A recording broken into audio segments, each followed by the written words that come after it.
All right, everybody, welcome in to the Rant. I am Pugs.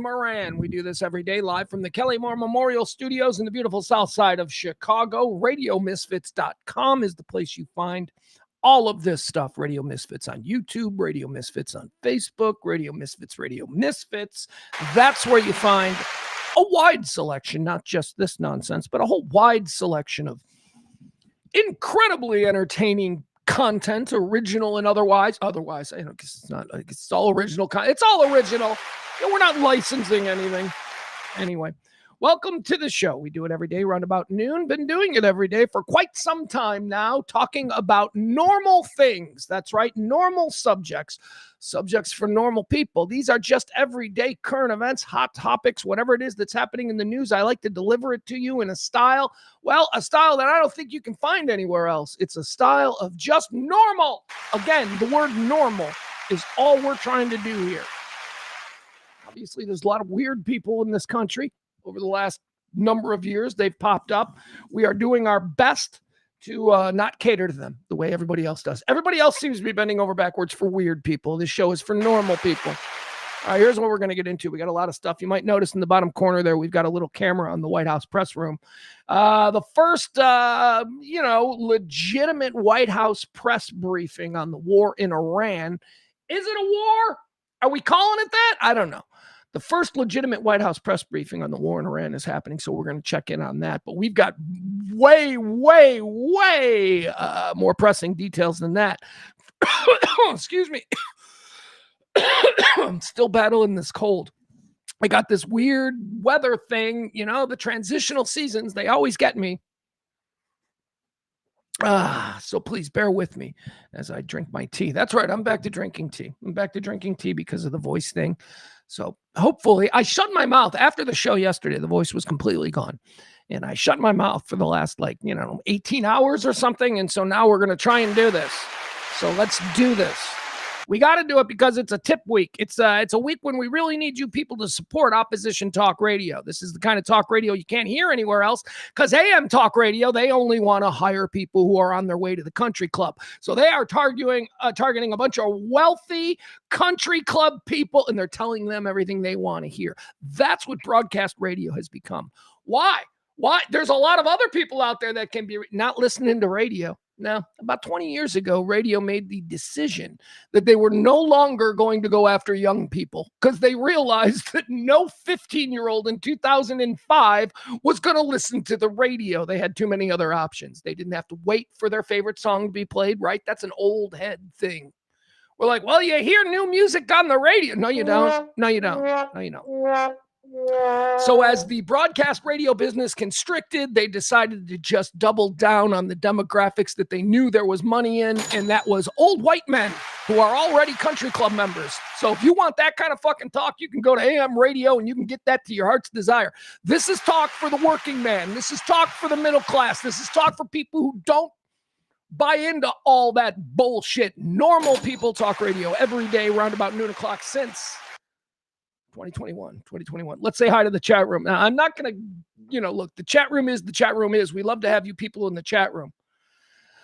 I will say this before we start the show, though, before I start, talking to you folks in the chat room. Restream did it again. Restream is the platform that we use to do this show, and every couple of months, just so that they can justify price hikes, Restream will change the dashboard. So someone like me who's been coming in every day and programming the show and then doing the show, been doing it every day for 5 years, suddenly I come in and I look at something and I don't recognize it. I'm like, what? Where's the button over here I'm supposed to click? Well, so they changed it. So we panicked. I panicked. I had Ed on the phone. I'm like, I don't know what to do. He fixed it because he fixes everything. But the chat room, I hope the chat room is okay. I hope you guys are all right with the chat room. I personally enjoy having the big wide screen, right? Without having that weird, irritating, translucent text chat over there, just obscuring everything. Like my cool ass Bears poster. I gotta get my coffee out of there. You can't have coffee in the shot.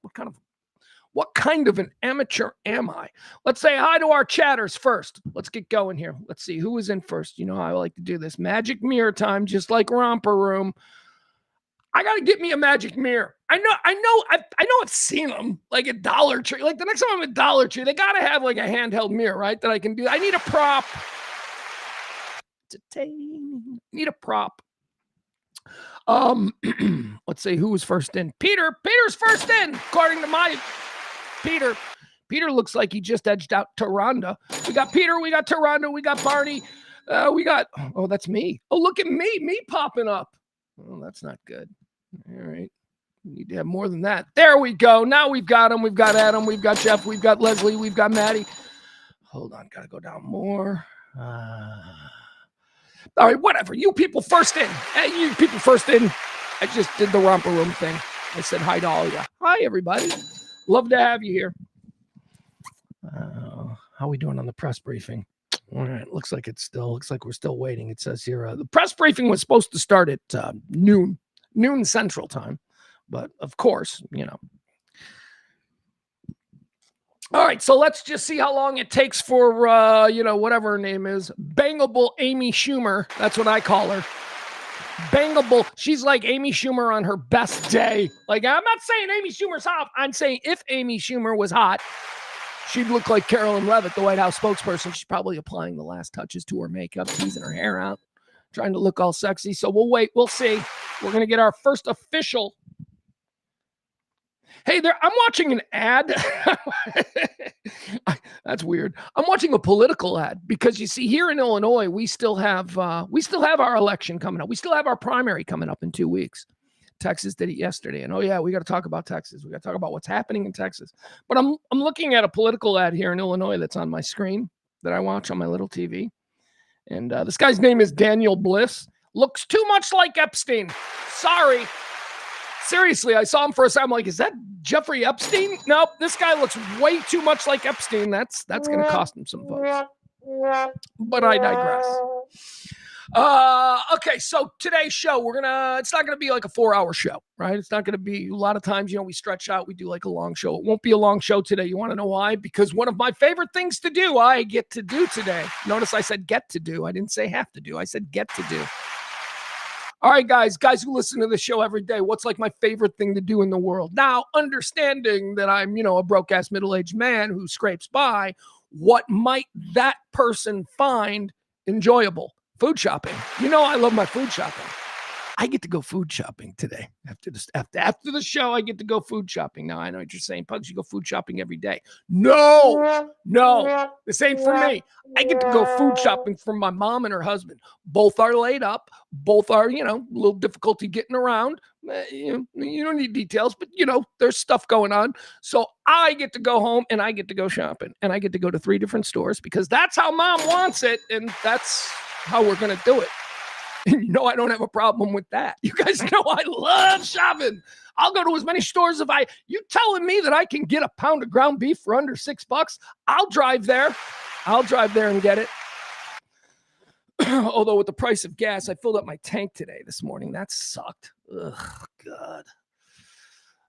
Filled up my tank today. I filled it up. You know why? Because gas prices are going. Beep, beep, beep, beep, beep. Why? Because we're at war with Iran, and apparently we didn't have a plan for this, and now gas prices are shooting up. But whatever. Filled up my tank. Why did I fill up my tank? Because I know it's just going to get worse. I paid $2.65 last week. $2.65. That's a good price here in the outskirts of Chicago. You get into downtown Chicago and it's like $4.20 or whatever. But in the outskirts of Chicago, that's a good price. That was last week. It's up to $3.20 now. It's up to $3.20. So I'm like, fuck, I'm going to have to just fill up my tank. I filled up my tank. We'll see how long that lasts. I'll probably burn off a lot of it going to 5 different stores today, but that's okay because we got to find our joy where we find our joy, and that's where I get it. Still nothing going on at the White House. All right, let's tell you about what's going on this week. I hate to do this, but I got to shake the can. It is Pledge Week. Pledge Week. Look at the little scroll down there, going a little fast. That scroll seems to be going a little fast. I don't know how to speed it up or slow it down, but it is what it is. As our president says about dead American soldiers, he said that. He's like, well, it is more are going to die. It is what it is. Geez, I wish he was more artful. Just sometimes I just wish he was a bit more emotionally tethered to like the mood and, wasn't just so confident that he could just go, I'm tired of talking about this. It is what it is. No, you can't be tired of talking about young men and women you send to their deaths. You can't be tired of it. It is what it is. Anyway, it is what it is. And this show runs on your gratuities and your tips. Now, we have had for the last month, we've had a executive producer. We call her Heidi. She is the executive producer because she saved the show last month. All right. This is the last day we're going to give Heidi the executive producership because we need new people to start tipping the show and support it because that Heidi money is spent, guys. That's how we got through this month. So drop a little something if you can. If you want to support this show, if you tune in every day, you've been here every day for 5 years. We ain't going anywhere. I know I keep saying the show's going to go away. But for some reason, we've always been able to save it. So thank you so much to everybody who participates in that monthly exercise. And we're in the middle of it right now. So if you want to help the show out, you can drop a little something in the Cash App or the Venmo. You can be like Heidi. And if you are today's big executive producer, you will be, or today's big tipper, you will be tomorrow's executive producer. And I know that some of you have already tipped, and I know that some of you have already gotten ahead of it. Haven't done the math yet. We're still looking at $300, but once I do the math, we'll figure out what that number is. So help the show out now if you can. Here we go. Here we go. That's enough of this. Here we go. Carolyn Levitt, bangable Amy Schumer. Let's watch what she's doing. Hold on. Live from the White House. Terrorists who attack our country and are seeking to destroy Western civilization itself. These terrorists seized our embassy and took 66 Americans hostage in Tehran. They slaughtered 241 U.S. service members with a truck bombing in Beirut. They killed and maimed hundreds of American service members. We're going back decades for this justification, which I'm all for. Prior leaders have been too weak and ineffective to address this threat. Some, like Barack Hussein Obama, even sent pallets of cash that ultimately financed this terrorist crusade against the United States and our people, while signing stupid and naive deals that put Iran on the path of developing nuclear bombs. All right, sweetie, he's the first president who's in the Epstein files, and he's looking to change the subject. That's what's going on, you dumb bitch. This town, President Trump is finally the man of action. President Trump is holding these monsters accountable and permanently extinguishing their nuclear... These monsters! He's holding these monsters accountable! Americans will look to this moment as the moment where the specter of a nuclear-armed Iran ended. At the beginning of Operation... We had that deal. You tore it up. You said it was garbage. And we told you this was going to happen, and now here we are. American people on what the U.S. military seeks to accomplish through these major combat operations. Number one, destroy the regime's deadly ballistic missiles and completely raze their missile industry to the ground. Number two, annihilate the Iranian regime's navy. And so far, we have destroyed more than 20 Iranian ships. Yeah, we sunk a battleship with a torpedo from a sub. First time since World War II. Yeah. Iranian ship underway in the Arabian Gulf, Strait of Hormuz, or the Gulf of Oman. Number three, Operation Epic Fury will ensure the regime's terrorist proxies in the region, my favorite Gatorade, the region, or the free world, and attack our armed forces. And thus far, Iran's proxies are hardly putting up a fight. Number four, this mission will guarantee that Iran can never obtain a nuclear weapon. It's safe to say that thus far, Operation Epic Fury has been a resounding success. American forces have struck more than 2,000 targets, destroying hundreds and hundreds of ballistic missiles, launchers, and drones. As the Department of War said this morning, we expect to have complete and total dominance over Iranian airspace in the coming hours, clearing the skies for our brave warriors to continue achieving these noble and long sought-after objectives. There's been a lot of misreporting and intellectual dishonesty in the American media on why President Trump does... None of that's going on right now, though. So let me remind you, Operation Midnight Hammer, which took place last June, obliterated Iran's 3 major nuclear sites. It's my favorite Judas Priest album, Operation Midnight Hammer. To rebuilding its nuclear program. How do we know this? Because Iran has pursued this path of war and violence despite... I'm sorry, that was Queensryche. ...dispatching 2 of its top and most trusted negotiators to engage in exhaustive in good faith negotiations to try and reach a deal. All right. And the world knows this president's preference is I can't take her anymore. Honestly, she's just spewing propaganda, and you can tell by the way she's saying it. She knows that nobody believes what she's saying, and that's the reason that she's using this tone. She knows nobody. She knows she's lying. She knows she's bullshit. Besides, what we really want here is we want the interaction with the press. So hopefully she's going to take some questions. We don't care about this. This is propaganda. I'm just going to say everything that is good for us, and we're going to slam some people who we don't like, and then we're going to take questions, and I'm going to, that's what we're waiting for. Come on, let's get to some questions here. All right, let's go back to her. Can I be honest? She looks like she hasn't been sleeping. This is not the best that Carolyn Levitt has looked. Carolyn Levitt is a stunt. You ever seen her in a bikini? Those pictures are out there. She is stunning, romping around on the beach with her like 80-year-old husband, which I'm sure they're in love. I'm sure that wasn't just, she was a 22-year-old intern who married a 70-year-old so that she could get, this gig at 24, however old I know she's older than that. But seriously. This is supposed to be the job of an old man. This is supposed to be the job of an old man or an ugly woman. We've never had sexy. Well, actually, Trump. We did have sexy. That Kaylee chick, Kaylee McEnany. Remember her? I think it went. Didn't it go Sean Spicer? Trump was like, I need a man. And then so Sean Spicer came out and he was the spokesperson. And then Saturday Night Live made him a woman. Remember when they cast Melissa McCarthy to play Sean Spicer? And Trump couldn't handle that his spokesperson was being portrayed by a woman. So he fired Sean Spicer. And then we went with Huckaboo. Remember we had Huckaboo Sanders, Sarah Huckaboo Sanders. She was there for a while. And then Trump was like, she's not pretty enough. And then they gave us Kaylee McEnany, who, smoke show. Oh, and now he's totally leaned into having smoke shows. Young, fuckable smoke shows. That's it. That's who he wants presenting the position of the White House. And here's the latest. Although she doesn't look good. Got to be honest. She looks like she hasn't been sleeping. She looks like she's been yelled at. She is not giving her hair the attention her hair deserves. And you can tell it's flat and it looks, it looks very, and this is the part that's probably going to hurt her. Looks like a poor girl. She's got hair like a poor girl, like a girl who can't afford a $500 haircut every 4 days. Times from this podium to all of you over the past year, President Trump does not bluff. The president's words are backed up by the mightiest warriors in the world who possess the most sophisticated capabilities this world has ever known.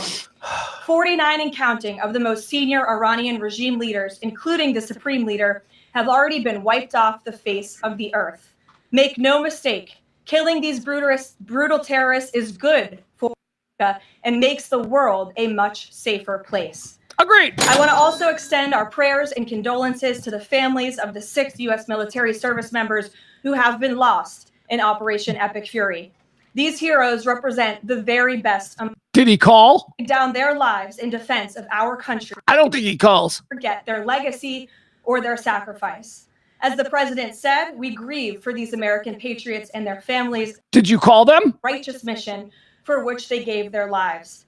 President Trump intends to attend the dignified transfer of these American heroes to stand in grief alongside their families. Did he call them? The Department of War is working on scheduling this transfer, and we will provide updates at the appropriate time. Finally, the Trump administration is also doing everything within our power to protect Americans in harm's way. Since the launch of Operation Epic Fury, more than 17,500 Americans have safely returned home from the Middle East, with over 8,500 American citizens returning home to the United States just yesterday alone.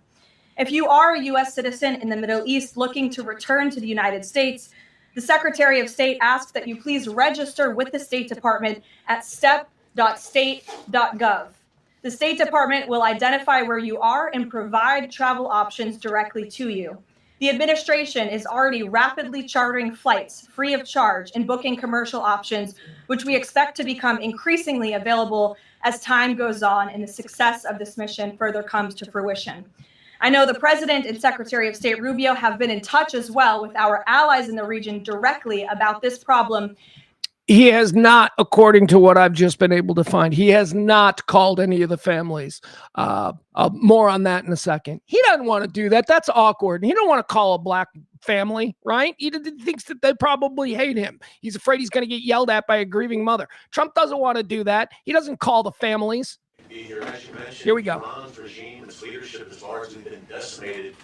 We have a sense right now who's actually calling the shots in Iran, and we're also hearing reports that the Supreme Leader's son may be named his successor. Do you have any more information about that? I just had a quick follow-up as well. Sure. We've seen those reports as well, of course, and this is something that our intelligence agencies are closely monitoring and looking at. The truth is, we'll have to wait and see. The president has said repeatedly that the objectives of Operation Epic Fury are the 4 military objectives that I laid out for you previously: to destroy Iran's navy, to destroy their ballistic missile capacity, to ensure their proxies in the region can no longer harm Americans, and to also ensure that they can never obtain a nuclear weapon. As for what comes next for Iran, the president has said, of course, it's a good thing for the United States to want freedom for the Iranian people, and ultimately we hope that freedom rests in their hands. Caroline, we've seen the Arab and Muslim nations coming under fire as well. President Trump's vision for the region has been to bring the Arab and Muslim nations to the table together, Abraham Accords, obviously, with Israel. If this regime topples, could we see a new day in the region and really a new Middle East come out of this when the dust settles? Well, though the greatest deterrent to true and long-lasting peace in the Middle East has always been the rogue Iranian terrorist regime.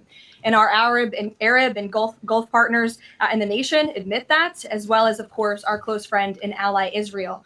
We have seen all of the Arab partners in the region come together during this time on the phone with President Trump, many of them commending him for this bold and brave action to protect American troops and our bases in the region that are housed in many of these Arab and Gulf states. And I know that many of these regional partners are contributing their air defense capabilities as well. Jordan, Bahrain, Saudi Arabia, the UAE, Qatar, Kuwait, and the president continues to be engaged with all of them.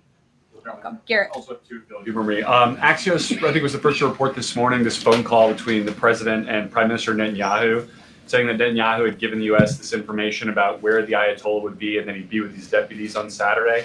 How important was that information in the president making the decision to strike where and when he did? I think it was important with respect to the timeline. But I think the president, prior to that phone call, had a good feeling that the Iranian regime was going to strike the United States. All right, can we be done? I mean, do we need to keep watching this? I don't think, you know what, let's make her small. I don't think there's anything really... I don't know how long we're going to have to wait. Sometimes these things, I told you, I love this. I used to watch this show every day. It used to be on at 11 o'clock. I used to call it the White House show, and it was her, and she'd come out and she'd do battle. It happened every day at 11 o'clock, but it takes about 20 minutes to get to the reporters who are going to ask questions that are interesting, because what she does is she takes 10 questions in a row from a bunch of fucking influencers, like a bunch, like, oh, let's go to, what's that, InfoWars. I'm calling it, like she's giving seats to these. Anyway, you got to get through the bullshit. You got to get to about 40 minutes in before you get somebody that they yell at. Like, you're fake news. Like, you got to wait for that. And I don't know that I want to wait for that. It's just going to be a whole bunch of ass kissing here in the first few rounds. She does look tired, though. You got to admit it. She's not as hot as she usually is. It looks like, she's probably pulling some long nights there in the White House, getting yelled at by everybody. Did you see the picture of Hegseth getting yelled at by Trump? That was crazy. Somebody got like a telephoto lens and they got it right through the fucking Oval Office window. And it's like Trump screaming. It's pretty cool. You should see it. If you like the idea that, Trump also thinks that Hegseth is a tool, then, it's a good picture to see. All right. We were going to talk about the war. Of course we were, but you know what? We'll stop sharing that. We've got other things that we need to talk about here. Other things need to be discussed. Like, first and foremost, let's talk about Texas. Let's talk about the great state of Texas. It is my chosen home. It's not the place of my birth. I've spent a good 20 years in Texas. I have a son who was being raised in Texas. I have another son who's in the ground in Texas. We love Texas around here. I am, however, born and raised on the south side of Chicago. This is where I was saddled. Texas is where I choose to be. So we're going to talk a little bit about the Texas elections from yesterday and what all went down there. I'm pleased to report things went as I had hoped they would go. James Talarico defeated his primary challenger, Congresswoman Jasmine Crockett. I've been a big Talarico fan for a very long time. I don't dismiss people based upon their political party. It became recently within the last couple of years where you almost had to do that because everybody was so staunchly in line with the partisan worldview that their party provides them. Republicans saw the world, but we've seen cracks in that over the last couple of years. We have seen dissension from the GOP. Now we've got a whole new kind of Republican congressman or senator. I'm thinking of people like Tom Tillis, who we're going to listen to a little bit. He is as diehard conservative Republican as it comes. Now he's a traditional diehard, or you might even be derisive and call him an establishment Republican. But, any of these guys who are dyed-in-the-wool conservative Republicans who have rebuked MAGA, who have looked at this and gone, this is nothing like conservatism. This is nothing like Republican values. This is nothing like what we have fought for, right? Those guys I got a certain amount of respect for. And there are, sad to say, there hasn't been a whole lot of people on the blue side. Another one on the right side, I love Adam Kinzinger. I think Adam Kinzinger is another one of these Republicans, dyed-in-the-wool conservative, faithful Republicans who just looked at Trump and went, he's a bad guy. Why are we? What? He's a bad person. So these are the people that I respect. These are the people on the Republican side that I respect. These are the people that are as far away from the likes of a Ken Paxton, who we saw. You know who they're not far away from? They're not far away from John Cornyn. But John Cornyn is, in any other election cycle, I might be like, John Cornyn's got to go because he is the quintessential bought and paid for establishment, long-serving career politician. That's who he is. Except he happens to be running against Ken Paxton, who's a fucking criminal, who is just a straight-up criminal, a bad guy by absolutely every measurement. He is a con man. He is shifty. He is all of these things. And Ken Paxton has leaned very heavily into the far-right MAGA sort of worldview. We'll see if that helps or hurts in Texas as he goes against the establishment candidate there in Cornyn. Now I haven't seen the exact numbers this morning, but it's a runoff. They're going to a runoff because you got to get 50%, right? You got to get 50 plus 1 in Texas in order to avoid the runoff. Talarico got that. He beat Crockett by more than 50 plus 1. But Cornyn didn't. Cornyn was at like 46. What did Cornyn win by? What is the final number? Last night when I went to bed, I think he was up by like 3 or 4 within the margin of error. So that's why they go to a runoff. So now we're going to have a runoff, and it's going to be exactly what I'd hoped for. Now, what was I hoping for? I was hoping that the people of Texas, the good people of Texas, would look at James Talarico and then look at the others, then look at Jasmine Crockett, then look at John Cornyn, then look at Ken Paxton, and then go back and look at Talarico, and then go back and look at them and come to the same decision that I did, which is James Talarico is something new. I don't know. Well, this is 3 times now in my grown-ass life where I have seen something new bubbling up on the political horizon and said, oh, this could be lightning in a bottle. We saw it with Barack Obama. That was lightning in a bottle. Why was Barack Obama so successful? Because the right-wing news apparatus didn't have years and years to effectively brand him as the Antichrist. I mean, trust me, they made up for it. And they went as hard on Obama as they could. But because he was only a senator in Illinois for a little bit of time, he wasn't a big national figure who the right-wing news media was able to label as a communist or whatever. As I say, in Obama's case, they were able to make up for that, but it was too late. He'd already won because he wasn't effectively branded for years and years. This was my problem with the Talarico Jasmine Crockett race. My problem with it was that Jasmine Crockett, for whatever good thing she brings to the table, and I'm not sitting here saying that she's evil because I don't watch Fox News. I don't watch Newsmax. I don't get all of the propaganda. I just see somebody who seems to be an effective congresswoman, who seems to be a fighter for the people in her district, which is what we all want. We all want.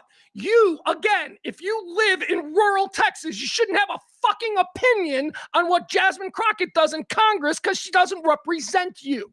If her people feel she's representing them to the best of her abilities and they're satisfied with it, then they will vote for her again.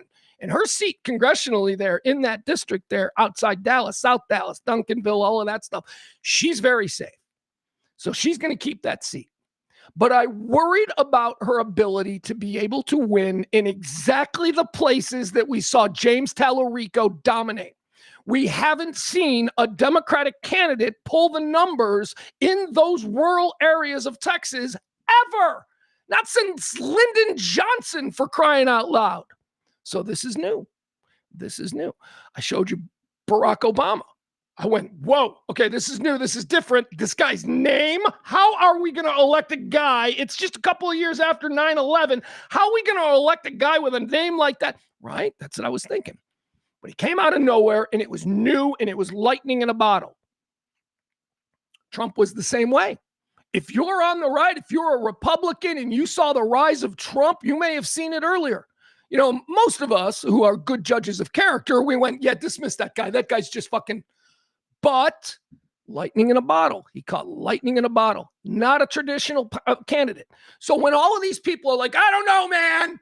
I don't know. It's happened before. It's happened before in this country. A political beast rises out of nowhere. I've been telling you for years that I don't give a fuck if you are a Republican or a Democrat. I don't care if you're liberal-minded or if you're more conservative-minded. I am looking for good people.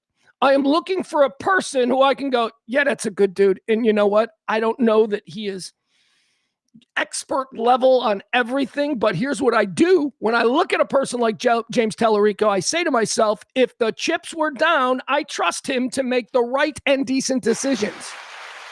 Can't say that about other people. Sure as shit can't say that about Ken Paxton.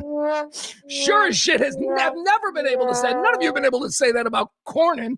That guy exists to simply get reelected. I don't think he does anything.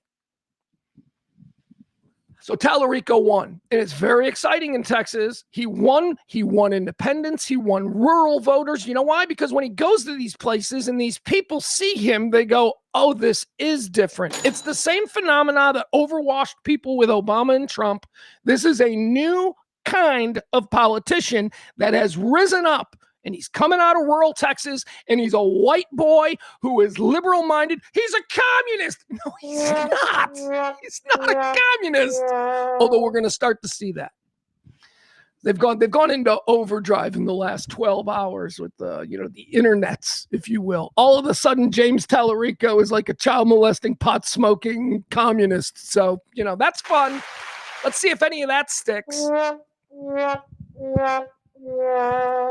So I'm very excited for him because I think he is, don't get me wrong, don't know what kind of politician is. Look, whatever, don't know. He's done a job as a rep in Texas. He seems to have, done some things that got him some attention to the point now where he's the Democratic nominee for the Senate there in Texas. Here's what I know. He seems like a good man. That's all. That's how low my bar is right now. My bar is so low that all I need is somebody who I would trust to hold my wallet while I went to the bathroom. And I trust him for that. Do you trust Ken Paxton to hold your wallet while you go to the bathroom? Do you trust John Cornyn to hold your wallet? John Cornyn, the wallet will be there when you come back, but you swear you had $60 in there. Now there's only 40. That's John Cornyn. Ken Paxton will just take your wallet and then be like, I don't know, I didn't see it. I trust James Talarico to watch my wallet while I go to the bathroom. And that is how low my political bar is. Is there anybody on the right that meets that criteria? Haven't seen him yet. I'd love to meet him. If you've got somebody who you think can be, that same kind of thing. Decency. That's what it is for me. Decency. Talarico is brimming with decency. We'll see. And it's a stark 180 comparison to the president of the United States, who has no decency. So remember, I always tell you, politics, it doesn't really matter what's right, what's wrong. All of these parties throughout the years have all essentially been the same thing. It's a pendulum, though. The pendulum swings. We go to one extreme, and then we swing back to the other extreme. And I think that the Trump extreme is being met with a Talarico stream. And I wouldn't put anything past him. I think Talarico is going to have a difficult time with John Cornyn, but I think he wins. I think he beats John Cornyn. I think Talarico absolutely fucking smokes Ken Paxton. So Texas Republicans, get out there and vote for Ken Paxton, because that's who we want. We want Ken Sleepy Eye, Hooters waitress, mistress, misappropriation of funds, Mr. fucking hateful himself, standing on a debate stage with the seminary student from rural Texas, James Talarico. That's the comparison that I want Texans to see. Because ultimately, I believe Texans are some of the best people on the planet. They're good, normal, everyday people. A lot of them have been radicalized. A lot of them have been radicalized by politics of the last 20 years, let's say. But in their hearts, man, I'm telling you, it's the same way I feel about Midwestern people. I've known a lot of people from all different regions here in the country. You find me someone from Iowa, I will trust that person, right? You find me somebody from, let's put it this way, 30 miles west of Fort Worth, I'll trust that person. These are good people. These are people who I have been witness to a different kind. I come from a big city. Everybody's a fucking animal here. I mean, most goodness, decency.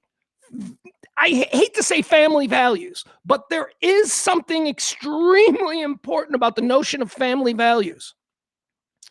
Cornyn been divorced? I think Cornyn doesn't have family values. How about Paxton? We know Paxton ain't got no family values. What about James Talarico? You ever heard him talk about his family? I mean, it's so refreshing. And Texas is going to have a blue Senate seat. Sorry, Barney. Sorry, Byron. I know you guys think there's no way, but you people said there was no way that he was going to beat Crockett. And he was down by like 20 points. And I'm like, nope, you just wait until the National Party embraces this kid. Because as soon as the National Party embraced him, they put him on Bill Maher, they put him on The View, they put him on Colbert, they put him on, and all of a sudden, everybody in the country is talking about this kid, and that had positive repercussions in his home state of Texas during election time. So that's what happened. The National Party, the Democrats, they finally started, like they didn't really take a horse in this race, but it was assumed that Jasmine Crockett was the person who was ready for this task, running against a right-wing Texas Republican Senate candidate. Jasmine Crockett was next in line. And then Talarico came out of nowhere. We've seen it before. Hillary Clinton was next in line. And guess what happened? Guess what happened to Hillary, right? Barack Obama came out of nowhere. So when the election is more important than the existential progress the election of a person will make, you got to go with the more electable candidate. Look, I would love to see Texas run a black, strong, powerful woman who takes no shit for Senate. Love to see that. I think Jasmine Crockett has earned that opportunity. But now is not the time. And I'm sorry to say it like that. Now is not the time, because winning in November is the only thing that matters. The only thing that matters. So you have to look at like Bexar County and, places like that. How do you think Jasmine Crockett versus James Talarico versus Paxton or Cornyn fares, right? I think Talarico is the guy. If we're really going to make a run at busting up whatever this corrupt bullshit is that has been taking over and ruling Texas for the last 20-something years, since Perry. I mean, it's really been since Bush left that all of a sudden we've now got this Texas Republican ultra-conservative machine in place. That's what this is. It's a machine. By the way, how did Abbott do? Abbott's going to win re-election, right? He's not even there's not even a serious challenger to him, is there? And what is Allred running for? Because every time I was looking at, Jasmine Crockett giving her little speeches last night, she was always standing in front of a Colin Allred banner. What is he running for? All right, let's get into it. Here we go. This comes to us from the Texas Tribune. It says Talarico wins Texas Senate Democratic nomination while Cornyn and Paxton head to the Republican runoff. Dateline, Dallas. State Rep James Talarico topped Congresswoman Jasmine Crockett in an expensive and fiercely contested Texas Senate Democratic primary that once again has the party dreaming of a big upset in November. Yeah. Yes. And let's take a look at this from the national GOP and the national DNC, right? Talarico is not who the national GOP wants to run against for all the reasons I just gave you. They don't want to run against him. They would much rather run against Jasmine Crockett. They're not going to have that chance. So now they have to look at their own candidate because their own candidates are now going to be cannibalizing each other for a couple of weeks, absolutely ripping each other to shreds because Cornyn and Paxton desperately want the Republican nomination. The national GOP is looking at Cornyn and Paxton and going, okay, Talarico is there. Who does Talarico run better against? And they know Talarico whips Paxton's ass. Paxton is too toxic. There is just, first of all, half the horrible shit that Talarico would have to say about Paxton is already being said by Cornyn in his own party. So national establishment GOP is desperately afraid of Ken Paxton winning because national GOP believes that Ken Paxton is going to get crushed because Ken Paxton is a garbage candidate by absolute any estimation. He is awful. He's like that judge in Alabama. Remember the judge in Alabama who was molesting kids at the mall? Remember that guy? And they still ran him? That's essentially, without the pedophilia, who Paxton is. So yes, national GOP desperately wants Cornyn to win.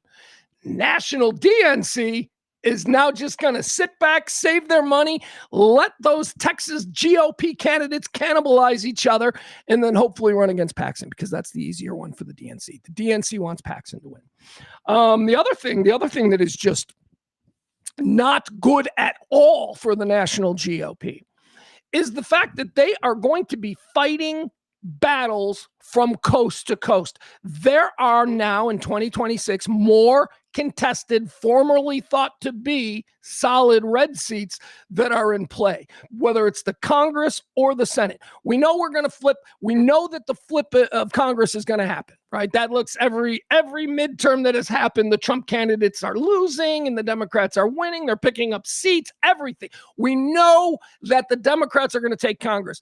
We had never, us, the opposition, dreamed that we could also take the Senate, but it looks like we're going to take the Senate as well. I believe we can take the Senate. That is now in play. That is a legitimate thing that is now in play. So the GOP has a big war chest of money, and they got to put this much money in Connecticut, and they got to put this much money in Indiana, and they got to put this much money in Michigan, and they got to put this much money in Ohio. They were already spread thin. They never had any intention of spending large amounts of money to try and win the seat in fucking Texas. And they certainly didn't expect that they were going to be spending large amounts of money in a runoff to beat another Republican. Texas was supposed to be safe. Texas was not supposed to be a battleground that was going to cost them any money. Texas is going to cost them a lot of money now. So how is that going to affect the Michigan races? How is that going to affect the Wisconsin races? How is that going to affect all of the other red Senate seats that are in play now because of this crazy change that we're seeing in this country where people are fed up? They got no money. They're going to need some of them big billionaire donors to do some shady things. Texas, along with North Carolina and Arkansas on Tuesday, kicked off midterm elections with control of Congress at stake. No Democrat has won a statewide race in the reliably Republican state of Texas in over 30 years. But in a statement after his victory, Talarico proclaimed, "We're about to take back Texas."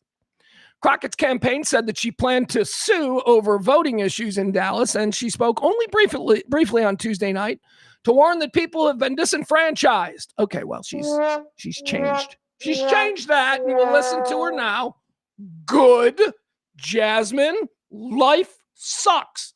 I know it was your time or your turn, however you choose to look at it. But something happened. You can't control it, and you're just going to have to go sit back on the bench now for a minute. Governor Crockett, there you go. That's the deal. The Dems could be like, you know what? You want to run for governor? We're gonna back you to run for governor. All right, what's happening with the Republicans? Let's see here. It says here, Cornyn, meanwhile, is seeking a 5th term, but is that 30 years? Is that 30 years? 5 terms? 6 years, right? 6 years? Oh, man. Yeah, he's got to go. Gordon's got to go. Come on, everybody. Vote for John Paxton. I keep calling him that. Vote for Ken Paxton. Cornyn's got to go. The GOP contest also featured Rep. Wesley Hunt. That guy screwed Paxton, huh? Right? Because Wesley Hunt is also a MAGA guy. So in the Republican primary, there were 2 MAGA guys and then John Cornyn. The 2 MAGA guys kind of fucked each other. Jesus. They have no plan. They have no plan. It's just all ego. I'm MAGA too. Well, let's do what's best for MAGA. What's best for MAGA is what's best for me. So I'm Wesley Hunt, and I'm not going to back out of this. Let's see here. What else? When is the all 3, Hunt, Cornyn, and Paxton, all 3 campaigned on their ties to Trump. All 3 campaigned on their ties to Trump, who did not make an endorsement in the race. Now both Cornyn and Paxton will face off again to compete for the curry of the president's favor. I'll tell you what hurt Jasmine Crockett. It happened on Sunday, and this is just me speaking truth. On Sunday on Twitter X, there was a post made by former Democratic presidential candidate Kamala Harris, where she wrote this glowing endorsement of Jasmine Crockett. And the post was directed to the people of Texas. And I remember seeing that and thinking, well, Crockett just lost. Please, Kamala, shut up and talk. Look, anybody who voted for Kamala Harris, anybody who is influenced by the opinion of Kamala Harris saying, I want you to vote for this person. Anybody influenced by that was already voting for Jasmine Crockett. All the introduction of Kamala Harris did when she was brought into the Crockett campaign as this high-profile endorser, all that did was take regular people who were in play. We're talking about people in the middle, the normal in the center, who just have a bad taste in their mouth about Kamala Harris. Legitimately or not, it doesn't matter. Kamala Harris was effectively and negatively branded relentlessly by the right. So Kamala Harris endorsing a candidate does not help you with independent, non-committed, non-partisan voters. It just doesn't. And I am wondering if in the state of Texas, on the Republican side, is it possible that a Trump endorsement could have the same effect? That some people will be like, oh, Jesus, nah. There is now a runoff that's going to happen in a couple of weeks, and both Cornyn and Paxton are, as it says here, fiercely competing to curry the president's favor. Cornyn was facing a tough enough battle that he didn't hold. Cornyn was facing a tough enough battle that he didn't hold an election night party. Instead, in comments to reporters in Austin, he sought to make the case that a runoff win by Paxton would leave a dead weight at the top of the ticket for Republicans. Yeah, Paxton is infinitely beatable. There's just so much scum about him. The problem, though, with Paxton is that he is also a snake. So, he might do anything to win, so we can see. Addressing supporters in Dallas, Paxton made a point of saying that he felt like he had, during a recent trip to Mar-a-Lago, she's name checking Trump. addressing supporters in Dallas, Paxton made a point of saying he felt like he had during a recent trip to Mar-a-Lago, Trump's Florida state. He also proclaimed, "We've proven something they'll never understand in Washington.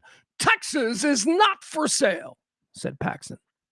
Cornyn's cool relationship with Trump is part of what made him vulnerable. He and allied groups spent at least $64 million in televised advertising. Oh my God, $64 million for a runoff. Paxton, who began campaigning in earnest only last month, has made national headlines for filing lawsuits against Democratic initiatives. He remains popular in Texas despite a 2023 impeachment trial on corruption charges, of which he was acquitted, and accusations of marital infidelity by his wife. Senate GOP leaders who are backing Cornyn worry that Paxton's liabilities would make it harder to defend the seat if he is the nominee. Truth. Speak that truth. Yeah, he's a flawed candidate. He is a flawed candidate. And James Talarico on first impression is very impressive. That's a recipe for a blue Senate seat in Texas. I know you hate it. All right, a couple other interesting losses. What do they call it? A nickname for this guy. I've always hated this guy. I've always thought he was such a poser. Dan Crenshaw is out down there in Texas. He probably got beat by another crazy fucker, but whatever. Dan Crenshaw always struck me as a bit of a dickhead. I was always like, why do you think you're so cool? Johnny Eye Patch. Pugs, he was in the military. Shut the fuck up. Shut the fuck up. We ain't playing that game anymore. Shut the fuck up. I worked for years with military. I worked for years in charities trying to help these people. What have you fucking done? Shut up. Shut up. Oh, support the troops. What are you going to do? Slap a bumper sticker on your car? How about writing a check to your local veterans charity? How about that? No, you can't do that. But you'll put the fucking bumper sticker on and pretend like thank you for your service. They don't want you saying thank you for your service. You sound like a fucking clown show, okay? Anyway, moving on. I'm glad Crenshaw lost. I don't give a fuck. I don't give a shit about his military history. The guy was a dickhead. That's another thing that I learned. That's another thing that I learned working with veterans charities. There was this one guy, he was in a wheelchair. It was a very sad situation, right? He was in a wheelchair. And he was a fucking asshole. He's an asshole who happens to be in a wheelchair. How can you say that about a veteran? Well, because he's a jerk. That's why. All right. Let's see here. We've got Crenshaw lost, and also this chick lost. Remember this chick? Remember this chick down there? This is a good sign for Texas. Look, man, there are stupid people in Texas just like there's stupid people everywhere. But gullible. That's what your daughters. Hold on, wait. Let me show you this. Gullible people. I like to think that gullibility, that kind of thing, Texans can see through. So here, this chick lost. Remember this crazy chick? This is that Valentina Gomez chick. This is a chick that I swear to God, I think Frank, are you in the chat room? I think Frank used to forward her posts. I think Frank in the chat room is a supporter of her. Frank, you let me know if I'm wrong, butter. I don't want to, but I why do I? Raped and your son. Hold on, here she is. This is her campaign commercial. She's awesome. Your daughters will be raped and your sons beheaded unless we stop Islam once and for all. We're done turning the other cheek. Remember, David. I'm not wrong. She's hot, right? She's kind of hot, like crazy hot. Like you could have a great night with her. You just don't want to be around in the morning when she wakes up and needs to take her medicine. All right, let's see. What's this one? Hold on. Here's another one. It's that simple. It's that simple. Jesus. Pugs, why are you making fun of her accent? Because I can. Public executions for any illegal that rapes or kills an American. They don't deserve deportation. They deserve to be ended. Okay, one more time. That simple. Public executions for any illegal that rapes or kills an American. They don't deserve deportation. They deserve to be ended. What about trial? Do they deserve a trial? I'm just wondering, because you seem to be pretty sure that we're just going to kill people on the spot. You fucking hot nightmare. All right, there she is. She lost. She lost big. She got like 8% of the vote. Let's see here. By the way, also, I wanted to mention this because I had to look this up. Trump doesn't call the families. You know, that thing that presidents always do. If you watch The West Wing, you know, oh, 2 soldiers died on this warship. Oh, and then Martin Sheen as the president will be like, I'll be in the study. I've got to call some families. Yeah, this president doesn't do that, apparently. Well, actually, what we've got here is President Trump picks and chooses who he calls. I guess he looks at a picture of the dead soldier and then makes this equation in his head as to whether or not that person voted for him or his parents voted for him, which means he doesn't call any Latino or black soldiers who are killed.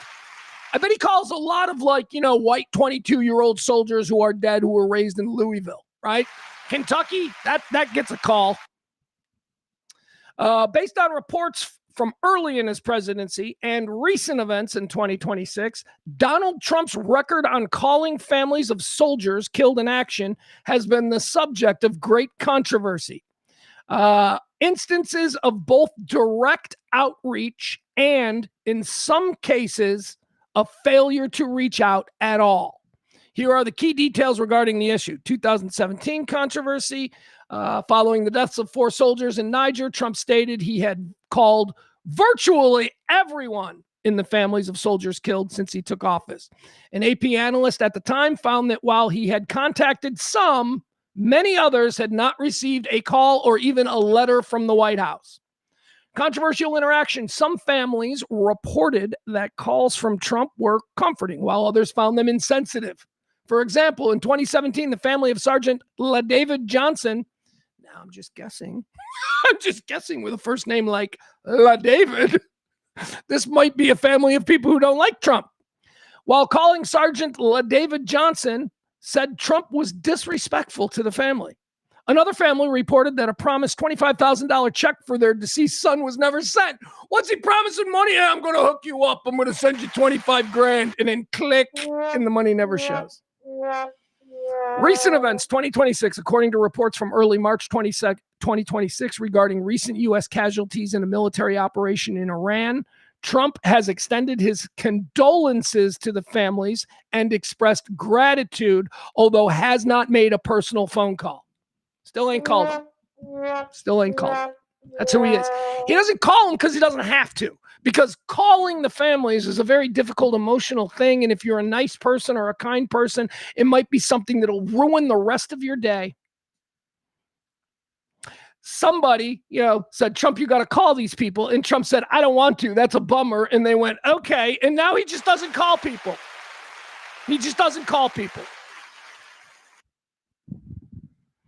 I want to know what he said to the family of LaDavid. I want to know what it is. I want to know what he said.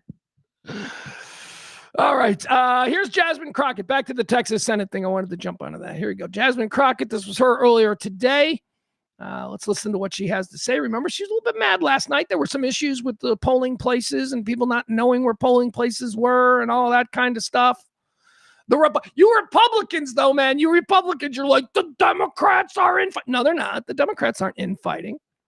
Here's what she says. This comes from Jasmine Crockett. She posted this morning. This morning I called James, and I like that, James. Like, they're friends. This morning I called James and congratulated him on becoming the Senate nominee. Classy. That is awesome. Democrats still do that. They're like, yeah, that's the race. We lost. All right, let's do the right thing. Democrats still do that. This morning, I called James and congratulated him on becoming the Senate nominee. Texas is primed to turn blue, and we must remain united because this is bigger than any one person. God bless you, Jasmine. Thank you for saying that. It is bigger than you. You are the one person in this case, Jasmine. Thank you. And I know it's just another, woman of color being asked to take a back seat for a white man. I get it. It looks bad. You put it on paper and, in any other situation, I may be like, no, give the black lady a chance. But no, not now. I'm sorry, Jasmine. And thank you for understanding it too. Thank you for understanding that we are in a special circumstance here where we just need to win. And if that means that we need to acknowledge that there are some racial undertones in the state of Texas, especially in the rural counties where you might have a difficult time beating the fucking highly corrupt Ken Paxton, we got to go with Talarico, Jasmine. Thank you for getting that. Thank you for understanding that, Jasmine. Supreme Court? I don't know. President Talarico maybe puts Jasmine Crockett on the Supreme Court. Could end up well. I'm just saying. She says Texas is primed to turn blue, and we must remain united because this is bigger than any one person. This is about the future of all 30 million Texans and getting America back on track. With the primary behind us, Democrats must rally around our nominee and win. I'm committed to doing my part and will continue working to elect Democrats up and down the ballot. All right, that's very good, Jasmine. Just make sure that all of your supporters know that, because I'm hearing some bullshit from some angry Jasmine supporters. Although, here's what I think, because I know how social media works. These are not real Jasmine supporters. In fact, one here, let me show you, because you can now click and you can see like when they joined. There's one account who's really radical. He's a black guy. At least his picture is a black guy. And he is very radical, and he is very angry, and he is calling for, claims to be a lifelong, I've lived in Texas my whole life. I have voted. This is my 5th time voting. I have never in my life seen anything so obviously corrupt. And basically he's saying that, James Talarico, with all his power, James Talarico was able to sort of fix the election. That's what this supposed Jasmine Crockett supporter is doing. You click on it, and guess what? The account is registered in Europe, and it was just started 2 days ago. That's right, brand new black guy who's outraged. So I don't know. Maybe Jasmine Crockett can control her people, and we can turn out Texas' proud people of color. He's already, look, let's be honest. All Talarico needs is the black Texas voter. That's all he needs. He's got the Mexicans. The Mexicans, they won huge in all of the Mexican counties. Massive. He's got the Mexicans, he gets the blacks, and then he's going to have all of the decent white people who just are looking for change. Talarico's going to win, man. I know it hurts you. I know Barney's probably really mad about this. I know that Byron is all mad. What's the latest shit you've heard on Talarico? What is he? What does he hang out in gay bathhouses? What? Come on, start spreading that stuff, guys. I've seen nothing on him. Barney, I'm putting it on you, and I'm putting it on Byron, and I'm putting it on Frank Smith in the chat room. You guys got to find me, Talarico sold drugs in college. No, he didn't, but let's go ahead. Let's put that out there, because that's coming. Talarico used to be a woman. He's actually a trans. No, he's not, but let's go with it. Put that out there. Embarrass yourselves. All right, let's see. Let's see here. Barney is in the chat. Barney. I know Barney's mad. I know Barney wanted Crockett because that would mean a safe red seat. Barney says Gomez is another Missouri carpetbagger.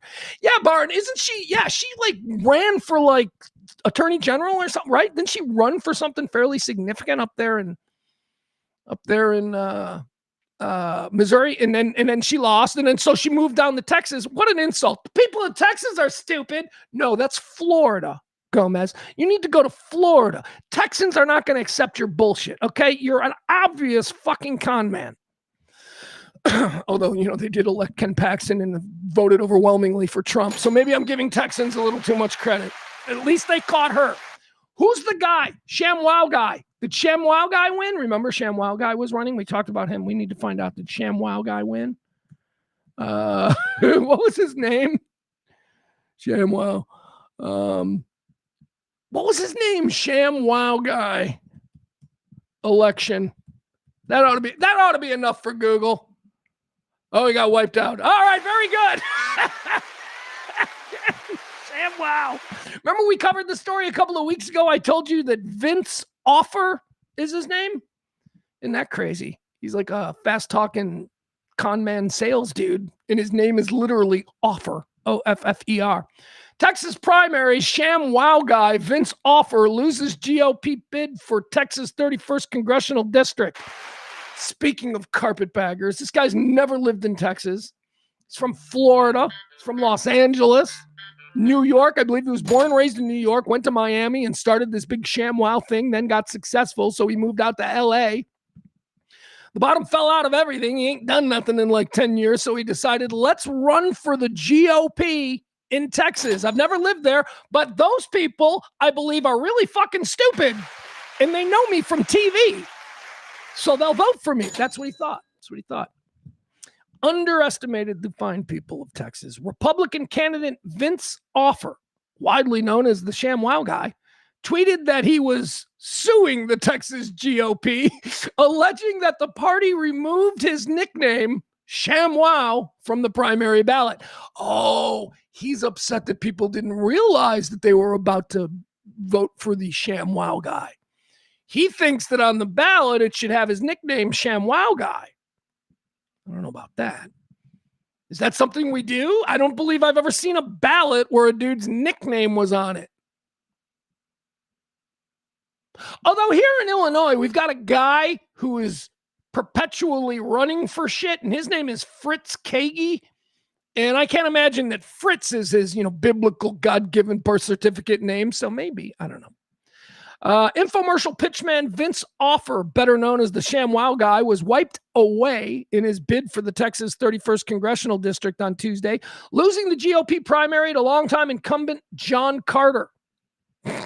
Offer's wowing defeat was coupled with allegations of a sham election after he claimed party officials stripped his nickname from the ballot. Let's see. John Carter won with 59.8% of the votes. He had 46,000 votes. Wait a second. Is this the same GOP primary that Valentina Gomez was running in? Oh my God, it was. They must think so little of the people of Texas 31. The Texas 31 had the ShamWow guy and Valentina Crazy Lady running. Holy cow. He's got a post. Hold on, he's doing post. We got to do this. All right, ShamWow guy's posting about it. So let's see what ShamWow guy's all upset about. Let's see. Here we go. All right, he says, suing the GOP Texas for deleting my nickname, ShamWow, in the primaries so they help the incumbent, John Carter, so the voters don't recognize me. Dude, there was like 6 people running. You weren't even listed in the top 6. I don't know what you're complaining about. What is this? Tyler, what is this? Why did something just upload? Why did I click on the link the ShamWow guy put and something suddenly what the fuck? Oh, man. ShamWow guy's now going to steal my Venmo account. Which reminds me, tip the show. Support this kind of talk, please. All right, where are we? Let's see. What else do we? All right, so ShamWow guy lost. That's good. But he's another one of these carpetbagging guys. So the Texas 31 had 2 people running for the GOP primary. Apparently that John Carter guy who's been there in Congress forever, never heard of him, which is good. It means that he's not a moth. It means that he's not just always trying to, use his position as the duly elected representative of the Texas 31st to somehow get a better job. That's what these people are. If you know who a congressman from a state you've never lived in is, that means that congressman is probably putting their future ahead of representing the people of their district. John Carter, never heard of him. He's been there forever. He's probably a pretty decent representative for those people. Anyway, that district was obviously seen by the carpetbagging class. That district was obviously seen as vulnerable, so they sent that Valentina Gomez. Valentina Gomez. She sent herself, and so did the ShamWow guy. And they both got smoked. Let's see, what else? What is this? Is this the... I had some video. Now I can't find it. I had some video that I wanted to show of Crockett. She was all mad about the polls. I think here we go. All right, let's watch Jasmine Crockett. This is, I don't know if this is from yesterday or today. She was mad. She was very mad yesterday. Last night, she was very mad about the situation. And then this morning, it seems like, cooler heads have prevailed. Behavior to be rewarded, because so long as they already... Yeah, this is last night when she was mad. All right, so this is last night, 7:53. Remember, the polls were supposed to close at, was it 7 o'clock? Polls were supposed to close at 7 o'clock. A Dallas judge ruled that the polling places in Dallas County should stay open 2 hours longer because of, I don't know why. I've seen videos of people claiming they went to polling places and were told this is only for Republicans. So that's not a thing, is it? I mean, I haven't actually seen anyone representing themselves as an election official telling people walking into a polling place that this is a polling place for Republicans only, which isn't a thing, which Jasmine Crockett was on probably fairly early yesterday because they got a judge to weigh in on this before the polls had actually closed at 7. So they were probably doing this all day long, and the judge ruled, and here we are at 7:53 p.m. Eastern time, which is 6:53 local Texas time. That means the polls are supposed to close in 7 minutes, but they're not. They stayed open for an extra 2 hours, and that's what she's talking about here. She was claiming in the heat of battle disenfranchisement of her supporters. So let's listen to what she had to say. Arent has already stated, we encourage each and every one of you to remain resilient. We cannot allow this type of behavior to be rewarded, because so long as they know that they can win, even if it means cheating, then they will continue to do it. So I am asking you, I am begging you to make sure that you go ahead and figure out where it is that you are supposed to vote, stand in line, wait in line. Arent has already stated. All right, there you have it. We encourage each and every one of you to remain resilient. She seems to have tempered the anger that she was showing yesterday about the way the polling situations in Dallas County were. Amy Rock in the chat room, she's got a point to make. Amy says, you are correct. Well, thank you. I always enjoy hearing that. Some candidates will lose because their tendency to be provocative gets the vote out in the wrong way. People vote to vote against them. People will vote simply to vote against them. Yeah, you're right. I think Gavin Newsom will be the same way if he runs for president. Yeah, I am not. Gavin Newsom, to me, look, I'm going to vote for the opposition. I'm going to vote for him. I ain't voting for anybody that's coming out of MAGA. So what are we talking about here? Probably going to try and force J.D. Vance down our throat. Although I promise you, there will be a messy, messy primary of infighting where everybody will be awful to each other, all desperately trying to grasp that brass ring. Because I can't believe that the rank and file of MAGA is going to sit there and let J.D. Vance ascend. No way. Marco Rubio ain't letting that happen. Hell, we're probably going to have to deal with a Pete Hegseth challenge or some bullshit like that. Anyway, Gavin Newsom is a placeholder. Gavin, the opposition, can he win? I don't know. I think that Gavin Newsom has been branded effectively by the right for years and years, and that's going to hurt us when it comes to getting the vote of independents. We need somebody new. Again, we need lightning in a bottle. We need somebody that people don't know, that haven't already been defined by the opposition, who can create some kind of a groundswell of support. Now, I don't know. I'll tell you this. This is something that's already been going around. That might be Talarico. And you think, what do you mean? He hasn't even won the Senate yet. He wins the Senate seat. He wins the Senate seat in November.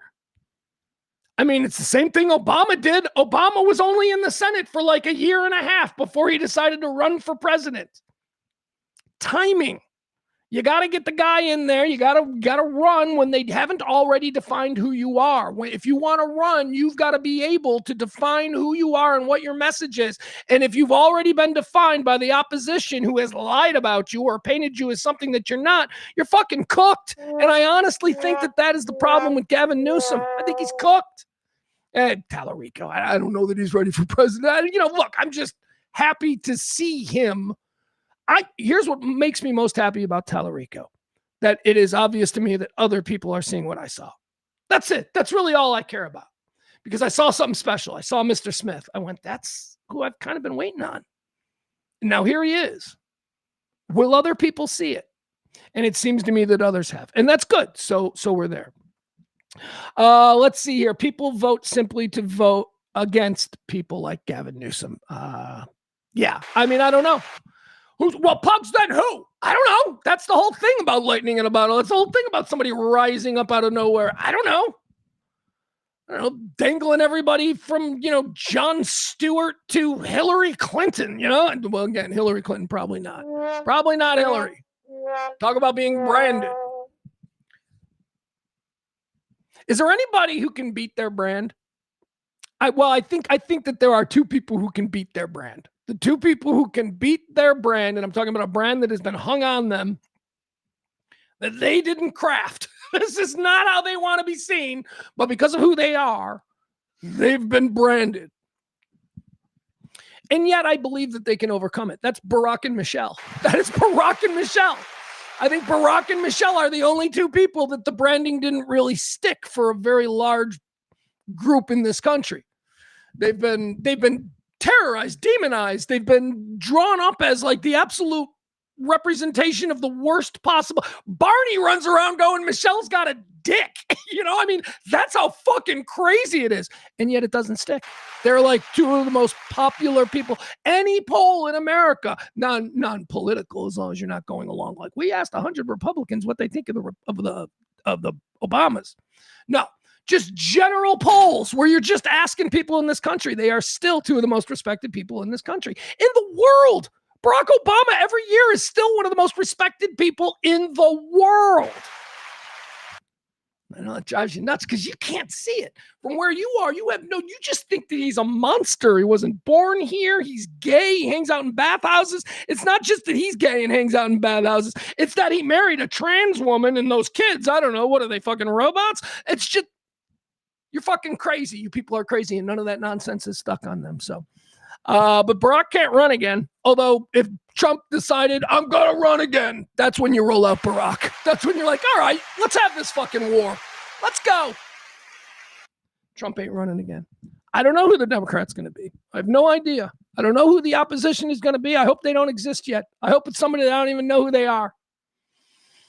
Because there sure as shit there aren't any standing Democrats that I've known for the last 10 years or whatever, the higher ups in the party. There isn't a goddamn single one of them that I would vote for anything. Same goes for the Republicans, because I hate both parties. All right, let's go. Let's see. What else do we have here? Is there anything else I need to mention about the elections? No. Okay, in closing, Crockett loses to Talarico. Talarico is going to be the Democrat candidate for the Senate seat there in Texas in the general election in November. The Republican side still up for grabs. We've got a runoff election between John Cornyn, sitting Senator John Cornyn, and Texas Attorney General Ken Paxton. That will be May, right? First week in May. I don't know. It's like, 4 or 5 weeks. Those two are going to just beat the fuck out of each other for the next, couple of months and then try and repair the damage over the summer before the election. That's what we're looking at. Any other big races around the country of interest? Well, there weren't. Why did this happen? Why? I thought election day was the same day across the country, but apparently, I know I guess this would be in the primaries. General elections are the same day from coast to coast because Texas had their primary election yesterday, and we here in Illinois, I don't vote until 2 weeks from now. It's like not next Tuesday, but it's the next Tuesday. That's when I'm going to vote. I still don't know who I'm voting for. All right, let's see. What else do we have? Let's get into some stories here. How about this one? Did you guys see this? Some dude got arrested outside Ken Paxton's watch party. I don't know. Let's watch this, okay? Here's the news report. This comes to us from CBS, Texas last night. Here, watch this. We'll watch this report. But before we watch this report, let me just say, hold on. All right, look at this. Look at this. Now, I haven't been in Texas since November, so I haven't seen CBS 11. I ain't seen their newscast.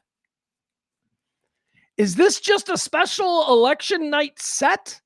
Because Well, if you're from Chicago, you know what this looks like. This looks like Soldier Field. It looks like they are in Chicago. A lot of people do live television broadcasts and stuff from the inside of Soldier Field at the columns. And this is exactly what Soldier Field looks like. So when I first saw this, I was like, why is CBS 11 doing their report from Soldier Field?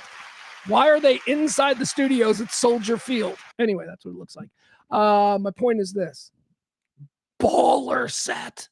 This is like the greatest local news set I have ever seen. No desk, walking around, lots of space. Really very cool. CBS 11. Very cool set, man. I don't know where this is though. There's nowhere in Dallas.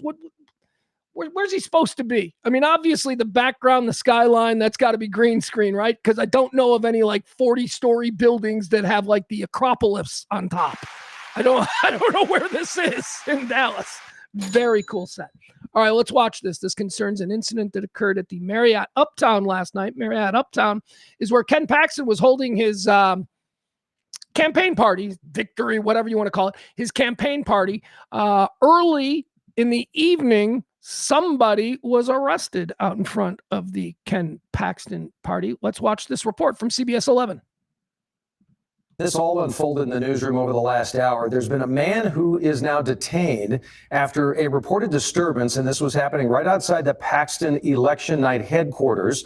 Attorney General Ken Paxton, of course, running to unseat Senator John Cornyn in that big U.S. Senate race. We've got Marissa Armas tonight live for us right outside the Paxton headquarters to talk us through what happened there. What do we know as of this hour? Yeah, Doug, well, as you mentioned, we're here outside the Ken Paxton headquarters off of Fairmount in Carlisle, where just about an hour ago, we did see Dallas police arrest a man who had several boxes of ammunition inside his car. Now, I do want to show you a little bit of what the situation looks like here. If you take a look back here over at the Marriott, that is where Ken Paxton is having his watch party, and just there. Can I just stop and point something out? See this building in the background? See this yellow building? That's Random Bobbit. I don't know if you guys know what Random Bobbit is in Dallas. It's down here in the art district. It's down here in like the fancy art gallery. Random Bobbit is like a thrift store. If you're perfectly comfortable spending $500 for a sweater at a thrift store. It's a very cool store though. It is very cool. I don't think it's in business anymore. I every time, and we used to go because we had a gallery that we did business with close. So I used to go there. I'll be honest, I've been there twice. But anyway, when I walk in, I'm like, this place is cool. But there was never anybody in there. Anyway, very expensive. I don't know how you have a thrift store in a building that the rent for this building in this area is absurd. And you're running a thrift store. So if they went out of business, Random Bobbit, I have absolutely no doubt they went out of business because I don't know how you stay in business. This is the guy here. Look at him. So the guy here, apparently he pulled up in front of the Marriott Hotel last night, which is where the Ken Paxton election night party was being held. Pulled up, got out of his car. He was wearing all black. And he was wearing a face mask, a camouflage face mask. As he got out of the car, he was immediately confronted by security and police who were like, why are you dressed like that? What? You know, that whole thing. And it turned into a bit. And they found ammunition in his car, a whole bunch of ammunition in his car. And, you know, they put him in handcuffs because they found ammunition, because he was dressed like this, and because he was observed wearing a mask.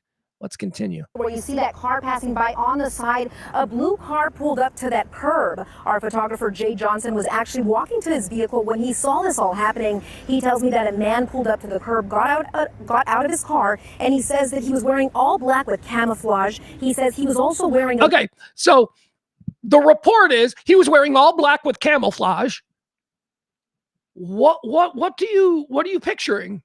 All black with camouflage. Aren't you picturing some kind of military camouflage that is dark and black? Right? That's what you're picturing. All right. Here, let's look at him though. There he is. All right, that is not all black and camouflage. That's just all black. Do you know what this kid looks like? This kid looks like he's a bar back at one of these fancy uptown restaurants. That's what he looks like. There is nothing suspicious in this area about somebody at 6 o'clock in the evening dressing like this. This looks like somebody who's going to work at one of the many restaurants or bars, and he's going to work behind the bar, and that's how you dress. You wear all black. But she added the word camouflage to make us all think that, oh, well, he's obviously a murderous terrorist, right? Why on earth would he need camouflage? Oh, the fucking lies. Not lies. I shouldn't say lies. They're worse than lies. They are mistruths that are deliberately stated to make their presentation, their story, more interesting. That's it. Maybe it's not a lie, but I think it's just as bad, especially when your job is to give us information that we need to feel safe. Man pulled up to the curb, got out of his car, and he says that he was wearing all black with camouflage. He says he was also wearing a mask. Our crew says that police here on the ground and the bomb squad saw that man and went up to question him. They asked him why he was dressed that way, and moments later they detained him.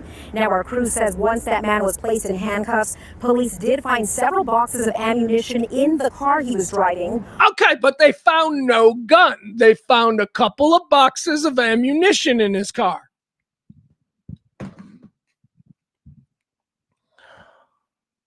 I gotta be honest, half of my friends in Texas have boxes of ammunition in the back of their car.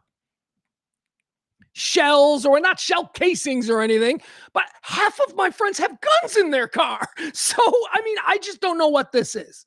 I don't know what they're making. He was dressed all in black wearing camouflage. He was dressed all in black, but he might just be going to a job as a bar back or a waiter or something like that in an area that is just filled with restaurants where people dress like that for that gig. He was wearing camouflage. What? Well, you specifically said camouflage. I don't see camouflage. Again, I see a bar back. He had ammunition in his car. Texas, okay? He's a young man in Texas. You pop the trunk, you might find some fucking shells. You might find a box of shells because you go and you shoot a lot. It's part of the culture of Texas. You connect those things, and yeah, if you want to look at it with a little bit of a squint, you can go, wow, we really averted tragedy. Or you might just be making something out of nothing. Our crew did not see any firearms, but that man was taken into custody. Now, it is important to note that right now, none of this information has been confirmed by Dallas police. This is all kind of just a first-hand. All right, guys, tell me what I'm looking at. I need my guys. All right, I need my guys to tell me what I'm looking at. Is this an absurd amount of ammunition to have in your car? I mean, like I say, I have friends who have, I don't know this much, but like if you open Dr. Schwartz, buddy Dr. Schwartz, you open his trunk and he's a gun collector. He's got an arsenal. You know, this is an Ivy League educated surgeon, and you open his trunk, and if you wanted to frame it the right way, you could say, we found all kinds of guns and ammunition. Well, he's a Texan who loves shooting. That's what he is. Let's keep going. Guys, what are we looking at here? Is that a lot of ammunition? I guess I got to lean on my boys like, I bet you Barney would know. Barney's my military expert. Is that a lot of ammunition? That's, look at that. I mean, I don't know. That's like a day at the range, right? I mean, if you're going to go spend like an hour, you're going to use a lot of ammunition. Count of what our crew noticed on the ground, but we did reach out to Dallas police to see if they can tell us more who this man was, what he was doing here, but we haven't heard back yet. But we'll be sure to bring you any updates as we get those. Doug? All right, we definitely want to hear him. Marissa, thanks for telling us what we know as of right now. All right, yes, thank you for telling us what we know as of right now. Yeah, all right, let's see what this is. I need the most recent story. I'm looking for an update on this because that was the news that was presented to us in real time as it was happening. Well, the past 24 hours. All right, let's see here. New York Times, that's 12 hours ago. No, okay, here's Click Houston. That's going to be our most recent story. A man was detained Tuesday outside Ken Paxton's watch party in Dallas. Officers said they first responded to reports of a suspicious man near the Marriott Hotel in Uptown Dallas and then stopped a vehicle with no license plates. All right, that's sus, right? Got no license plates. What? How come you got no license plates? All right. Look, I will grant you the dressed like a barback in Uptown at 6 o'clock on a weeknight. That's not suspicious. We're following some breaking news overnight. Some tense hold on. moments outside of the Ken Paxton Watch. All right, we don't need that one. What's the other one? Ammunition in the car. I mean, he's a Texan. He's a young Texas boy. He might just have a trunk filled with ammo because he goes to the range all the time. That's not bad. The no plates, right? The no plates. Now I'm like, okay, you got no plates on your car? And you're just driving around? That suggests to me that you don't really care what happens because you're going to get pulled over. You can't just drive. How far did you drive? Where does he live? That he got all the way to the Marriott in Uptown with no fucking plates and didn't get pulled over or didn't get what? I was driving dirty. I told you guys this. I was driving dirty for months in Dallas. My driver's license has expired. I had proper plates. I had proper registration, all of that stuff. It's just that because my driver's license was in Illinois and I was living in Texas, it expired and I'm driving around on an expired license. I'm riding dirty. I'm a bad guy. But when I was doing that, I was like, I panicked all the time. Like, oh, is that a cop behind me? All right, 10 and 2 on the wheel, right? This fucking kid is just driving around with no plates on his car. He doesn't seem to care. Officers said they first responded to reports of a suspicious man near the Marriott Hotel in Uptown Dallas. The vehicle had no license plates. When searching the vehicle, officers said that they'd found several boxes of ammunition inside the vehicle. After further investigation, officers said the man was at the hotel making a delivery to one of the employees. He's a pot dealer. He's a weed dealer. I bet you that's what it is. Or a drug dealer. All right, so we do have an answer there. There we go. All right. So I was right. He's dressed like an Uptown barback, and he had ammo in his car because he's a fucking Texan. And that's, something that I believe we have the right to have. I believe that. All right, let's see. What else do we have here? We got to do some Iran war stuff. We got some, I know we started the show listening to Bangable Amy Schumer tell us about how well the war is going. Maybe it is. I don't know. It's really been difficult to follow the war in the way that I thought I was going to be able to follow the war because everything that we're doing isn't being shown. We're bombing the hell out of Iran. We can't see any of that because there are no live stream cameras and all of that. What we get to see, however, is the response. Iran's response to being bombed, which people are talking about. They're running out of missiles. They're running out of drones. It doesn't seem like it because they are just sending wave after wave after wave. Whether it's Beirut is Israel. That's right. You got to keep the players straight. When Iran and Beirut are being bombed, that is us. We'll just call, for lack of a better term, that's us. If Beirut or Iran is being bombed, that's us. Everywhere else is them. Doha, United Arab Emirates, Saudi Arabia, whatever it is, that's them. So we're only getting to see their responses because what they're doing is attacking places that still have internet and live streams and cams and all that kind of stuff. It is difficult to follow. It is difficult to follow because there is too much. There is too much information happening all the time. And I had really envisioned that I would be able to cover this war from my bed, just watching great coverage on TV, but it's too spread out. I can't keep up with it. There's too much stuff going on.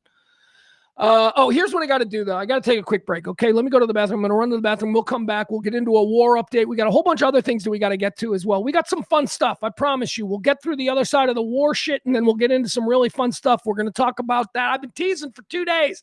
Got to talk about the hot mayor in Louisiana who was banging a 17-year-old friend of her son. That's a weird situation. Awkward. We got to talk about that.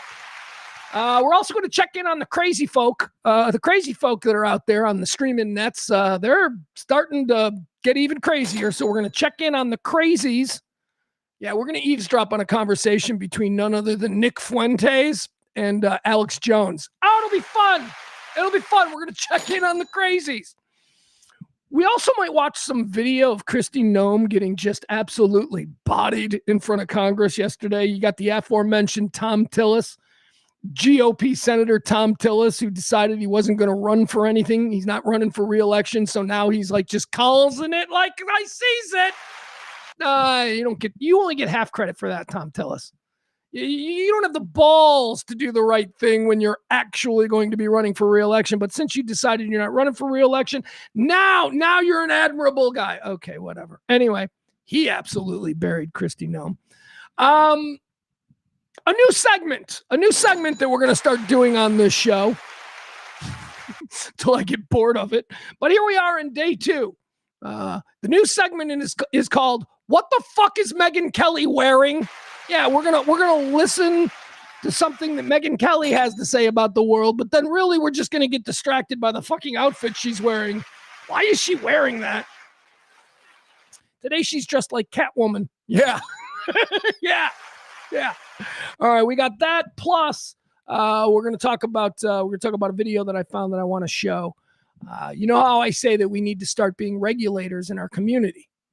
I say this, I've been saying this for a long time. I go, we need to start. It's the whole concept of within your community not getting involved. That needs to stop. It is time to get involved. It is time to regulate the assholes in our community. If we're in a group, bunch of people, neighbors, whatever. I don't care where you are. If you're out at Starbucks in your community and somebody starts acting a fool, it is incumbent upon us, the good, normal, decent people, to no longer just bite your tongue. We got to start regulating. And if that means we call out assholes, that's what we're going to do. And I've got some video of a superhero who is out there fucking regulating assholes. Okay? Let's start doing that. I don't want to get involved. Also, just a little not for nothing. I had myself a Big Arch last night. That's right, McDonald's new hamburger, the Big Arch. I had a Big Arch. I'll give you my review of the Big Arch. We'll also watch some funny videos. Apparently, the CEO of McDonald's and the CEO of Burger King are now like doing dueling videos on whose hamburgers are better, and it is cringe as fuck. So we'll show those videos as a way for me to give you my review, my fat man review of the new McDonald's hamburger, the Big Arch. All right, all that and more. Let me go to the bathroom. Let me steep another cup of tea, and we'll come back on the other side of this. We got a lot more stuff to do today. In the meantime, I do want to remind you, please, folks, help the show out. It is tipping season. We need to raise money. We needed at least $300 this week. It's already Wednesday. I think we've made like 40. So obviously we're in trouble. So if you can drop a little something to ensure that this kind of opposition talk for normal people, talk for people who don't just blindly vote for one party or the other, drop a little something in either the Venmo or the Cash App. It'll be greatly appreciated. All right, quick break. I'll be back after that. Everything I just teased and more on the other side of this.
All right, here we go. Thank you, folks. Appreciate you. All right, let's go. Let's keep going with today's show. First of all, let me pay a little attention to the chat room. Anybody in the chat room I haven't had? Maddie's getting all. Maddie in the chat room says, yeah, she's okay. So she's talking about the guy that was arrested outside Paxton headquarters, who it turned out he was just dropping something off for somebody who works there, which is why he pulled the curb, jumped out of the car, and began to run towards the rest. You know, they all thought, oh, he's a shooter, because everybody hates Ken Paxton. I mean, that's, that's, but he wasn't. He was probably just a weed dealer, just dropping off a little bag of weed for, whoever the doorman is there. Maddie down there in Louisiana, she's got ammunition in her car. She says, I have a gun in my car and boxes of bullets. Yeah, that's a Southern thing, man. It doesn't. However, though, when you add dressed all in black, wearing camouflage, ammunition, parked in front and ran towards the door. If you were in the business of frightening people, that's how you would say it. And that's exactly how the situation was presented on the news yesterday as it was backed. Turns out just a pot dealer who, before he goes to his job at, Medici or wherever, I don't know, Medici's still around. I don't know. Zaza, before he goes to his job working the bar at Hotel Zaza, he's gonna drop off some weed. But we were all led to believe, Pearl Clutch, stay tuned. We're gonna play you some commercials, but on the other side of these commercials, we're gonna tell you why you really shouldn't be afraid, or should you be? Back after this. That's what it is. They're just always trying to scare you. Oh my God! Sorry, started coughing. Kevin Barber in the chat room. New Paul McCartney doc is great. Say it loud, say it proud. It's tremendous. It is tremendous. It is, I don't know that it's the best documentary that I've seen in a long time. I don't know if I would phrase it that way, because there are a lot of really good documentaries, but it was the documentary that I think I enjoyed more than I've enjoyed a documentary in the last, couple of years. Paul McCartney, Man on the Run, is a new documentary that's there on Prime. Why not? Why not watch it? You guys are interested in the story. Now, here's why it's interesting. Paul McCartney, Man on the Run, is not the story of the Beatles. It's not the story of Paul McCartney.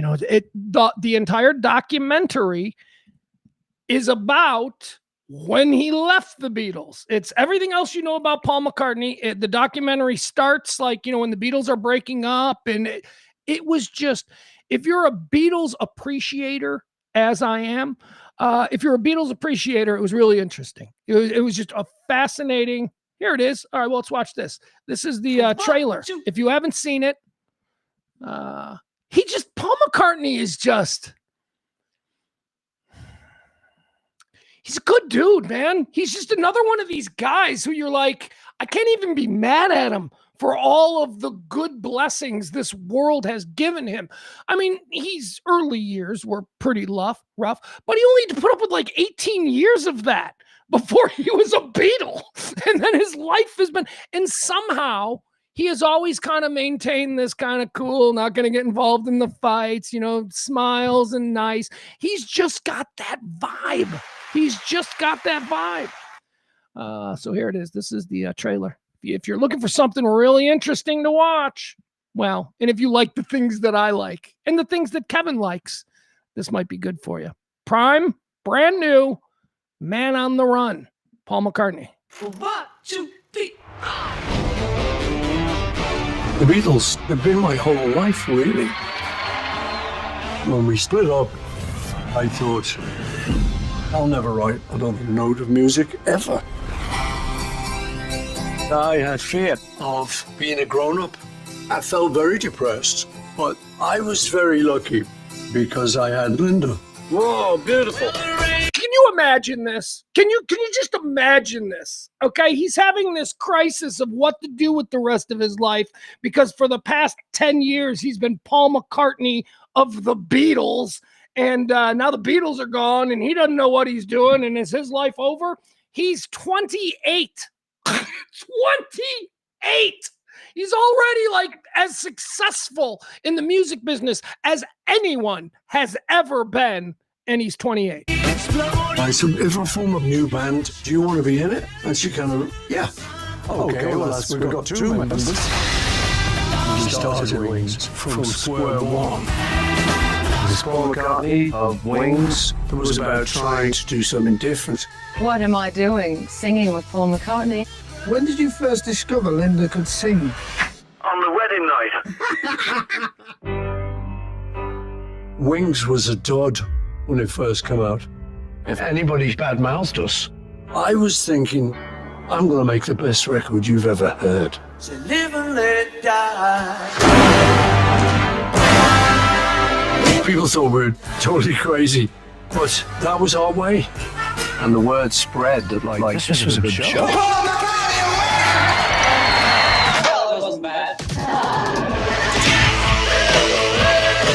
Me and Tom, we were just growing apart, really. And now we're off on another journey. We'd had arguments and all of that, but we'd loved each other all our lives. When we started Wings, it's about freedom. And, you know, we felt we finally arrived. Second time round.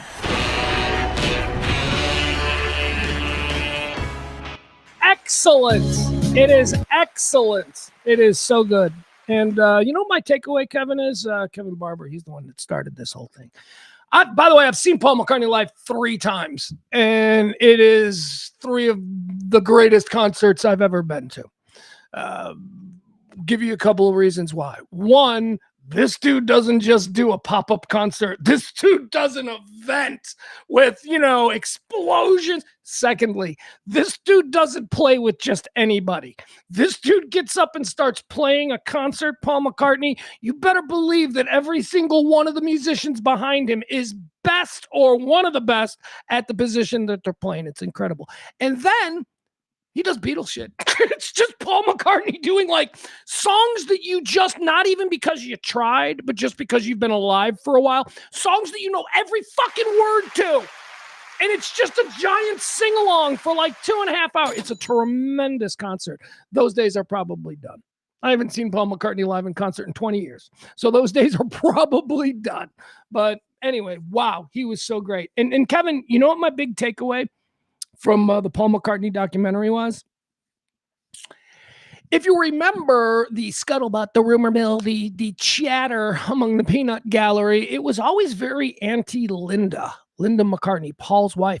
People fucking hated her. And like, not because she was mouthy or not because she was, you know, provocative. Yoko was very provocative. Linda McCartney wasn't. Linda McCartney was just a girl who married Paul McCartney, and Paul just loved her so much and she loved him so much. Paul put her in the band because Paul was a little bit nervous about doing a band because the first one was the Beatles, right? So by any estimation, you got to imagine that the band you're going to put together after the Beatles is going to be less than the Beatles. So for a guy like Paul McCartney, that's probably really stressful. And he wanted his wife there and she couldn't sing. They know she can't sing and she can barely play the piano, but it made him comfortable. And he's fucking Paul McCartney. And you know what? He's going to sell 80,000 seats no matter what. So you may as well have him be comfortable. The takeaway for me on that documentary was that those two loved each other in a way that is rare. Just a way that like you just don't see. Most famous guy in the world. He leaves the Beatles and he moves into a hovel on a hillside in fucking Scotland, a dump. He raised his entire family and his wife in a dump in Scotland. It's a working farm. It's not a dump. It's probably, you know, it's probably nice by any, it ain't Beatle standards. You know what I mean? It's just, it was very interesting. So there you go. If you're looking for something good to watch, great suggestion by Kevin, Paul McCartney Man on the Run. It's available to you on Prime. I think it posted last week sometime. All right, let's see. What else do we want to get into here? Yeah, let's go ahead and do it. I've been teasing it for 2 days. Let's talk about the sexy lady mayor. Sexy lady mayor down there in Louisiana. Hey, Maddie, this is in your neck of the woods. Let me give you this story. Yeah. I love these stories. I like these stories. And, maybe that makes me a bad person. I don't know. This comes to us from the New York Post. New York Post always has the best stories like this. Mayor accused of raping drunken 16-year-old at pool party. She ordered the morning after pill on DoorDash the following day. The raping really sort of makes me cringe a little bit here. I mean, I suppose by the letter of the law, it's accurate to use rape. But okay, let's go with the story. Let's just go with the story. A disgraced small-town mayor who was allegedly caught by her kids having sex with a drunken 16-year-old boy at a booze-fueled pool party ordered emergency contraception on DoorDash the next day. By the way, also, she wasn't just having sex with a rando 16-year-old. She was having sex with one of her son's best friends. Ow! Ow! Oh! Fuck. Mom? Misty Roberts. Her name is Misty. I don't say this enough because it's rarer than, but when I tell you the most dangerous names to date, I usually start with a list that begins with Crystal. Crystal is a dangerous name to date. I have never met a totally normal Crystal.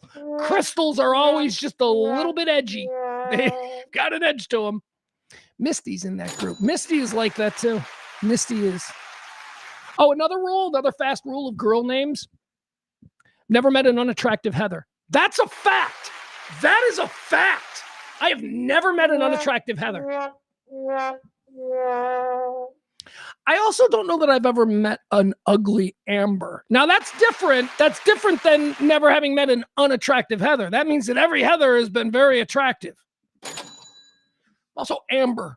You tell me her name is Amber. I'm optimistic. I'm like, okay, that's probably ugly girls aren't named Amber. There's not like ugly girls named Amber. It's been my life experience, but really the two most troubling ones, Crystal and Misty.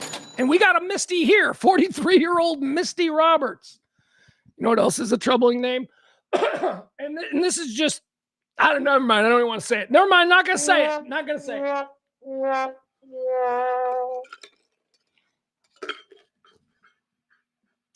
I won't give you a bad one. I'll give you a good one. You know what another good one is? I have never met an uncool Jessica. That is a fact. If your name is Jessica, you're pretty cool. You're pretty cool. You're pretty easygoing. You're pretty. Those are the rules. There are no unattractive Heathers, right? There are no ugly Ambers, and there are no uncool Jessicas. That's just how it goes.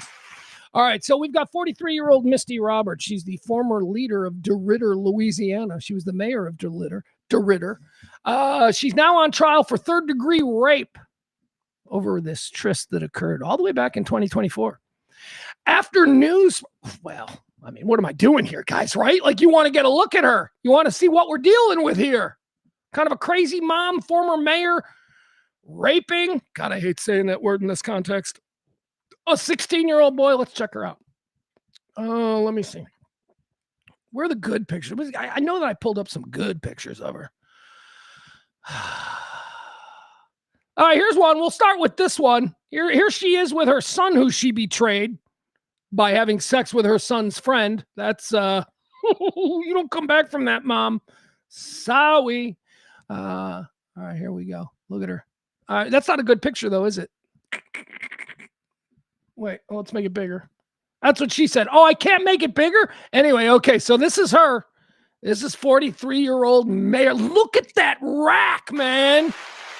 You know she's aging poorly. She's got giant boobs because she's like, oh, my God, I got crow's feet on my eyes. I need to get gigantic knockers. So she did that. She obviously hangs out in the gym because from the waist down, it is, she's top heavy and then, tight from the waist down. She looks good. 43-year-old. And this is her son. Now, for good reason, they blurred out their faces. I'm totally okay with that. They don't need to be haunted by this for the rest of their life because their mom's a big old drunk whore. But this is the son. So here's just contextually. Can't see the son's face. That son's kind of a stud.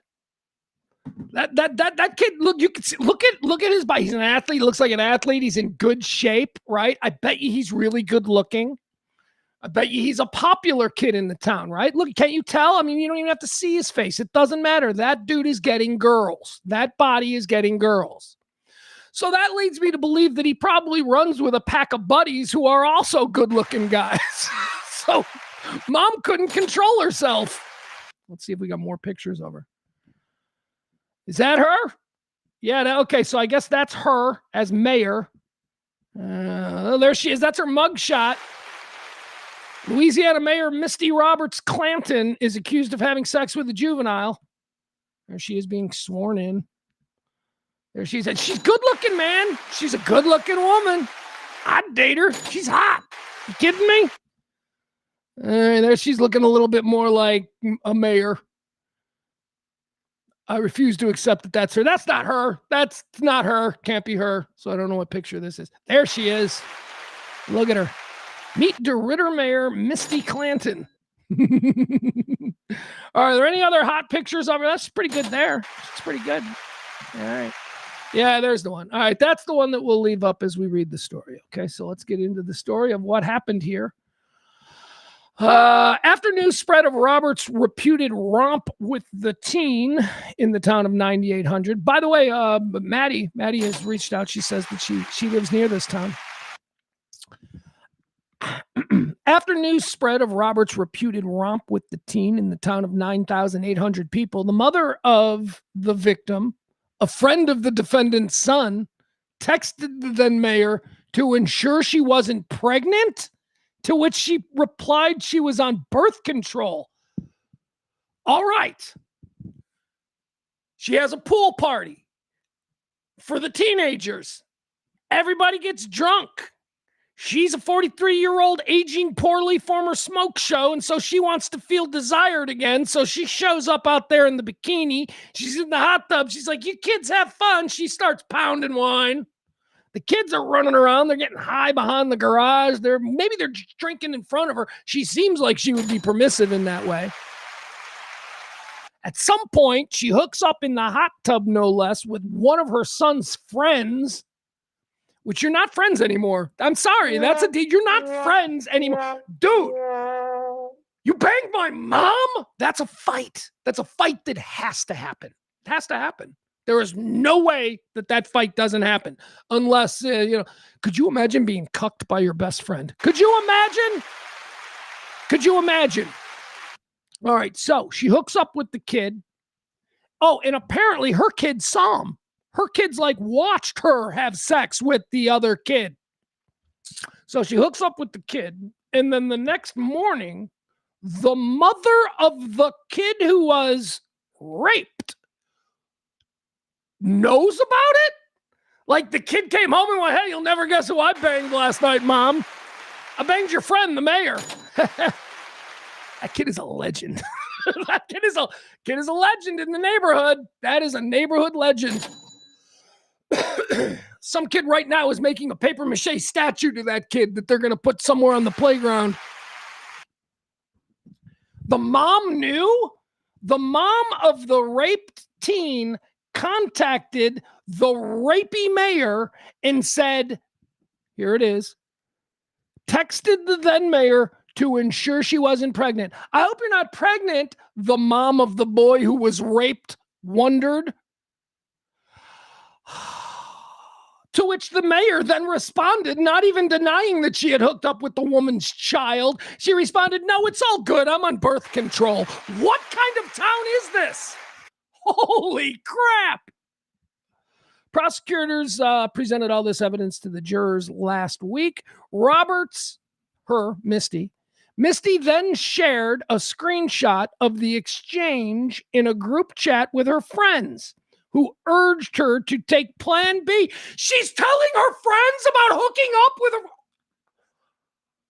I know who she voted for. I know for a fucking fact who this crazy bitch voted for. This got MAGA stink all over it. This is how those people operate. No fucking shame. Sorry to go political on it, but I'm just looking at her and I'm like, oh, she has a red hat. She absolutely has a red hat down there in DeRidder, Louisiana, the mayor.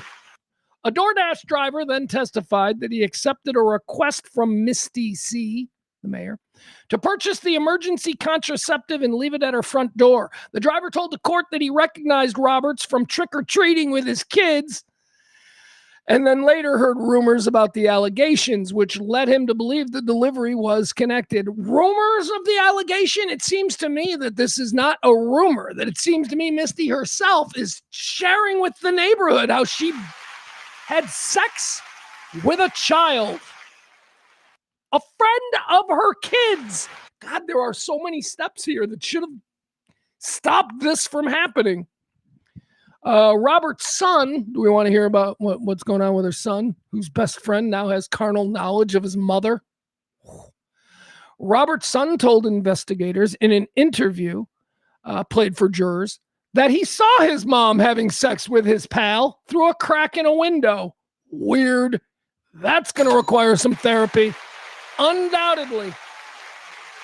Son also texted, let's see here. Robert's son told investigators in an interview played for the jurors that he saw his mom having sex with his pal through a crack in a window, but later demurred in court and said he wasn't exactly sure what he saw that night. Oh, he's sure. Oh, he's sure.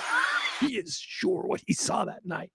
That's not the kind of thing that a son is unsure about. He knows what he saw, but it got serious. And so now we're in court and he's like, well, so now he's saying, I don't know what I saw. But he said before that he saw it. The son also texted his mom that night. They've got texts between the son and the mom while the mom's banging the son's friend. Weird. The son also texted his mom that night, realizing what was happening, and told her that his sister was crying.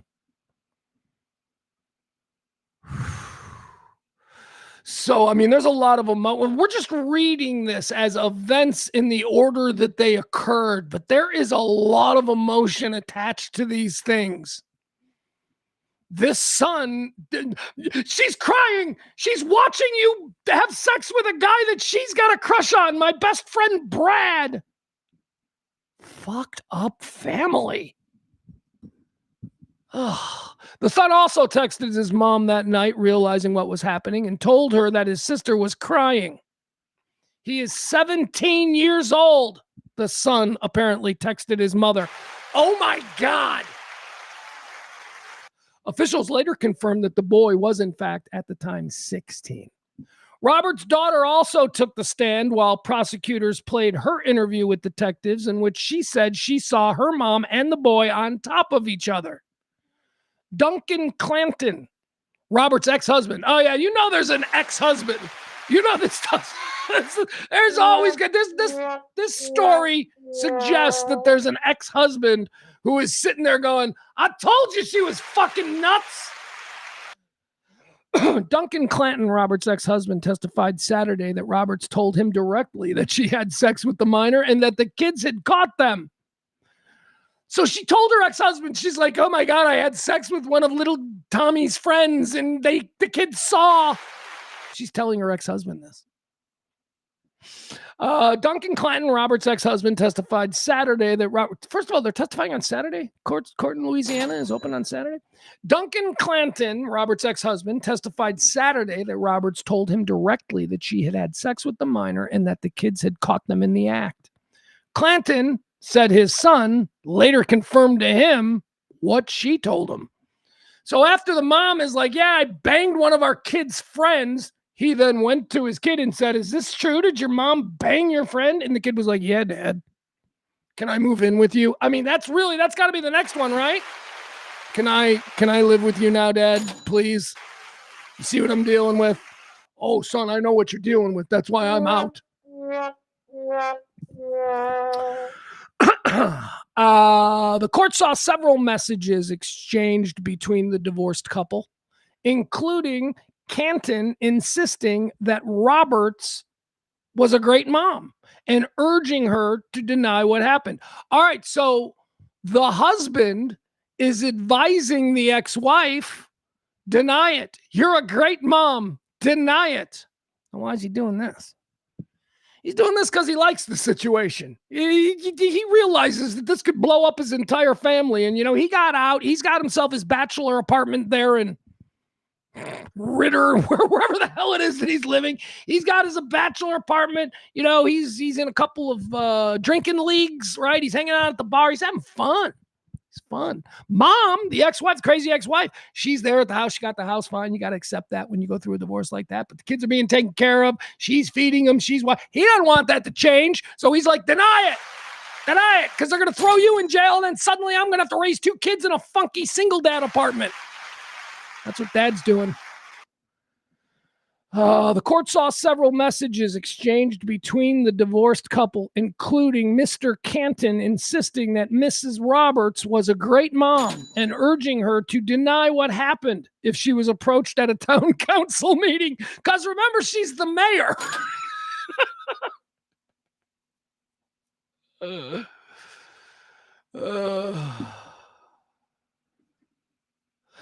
All right, so here's what Misty apparently texted back to her husband.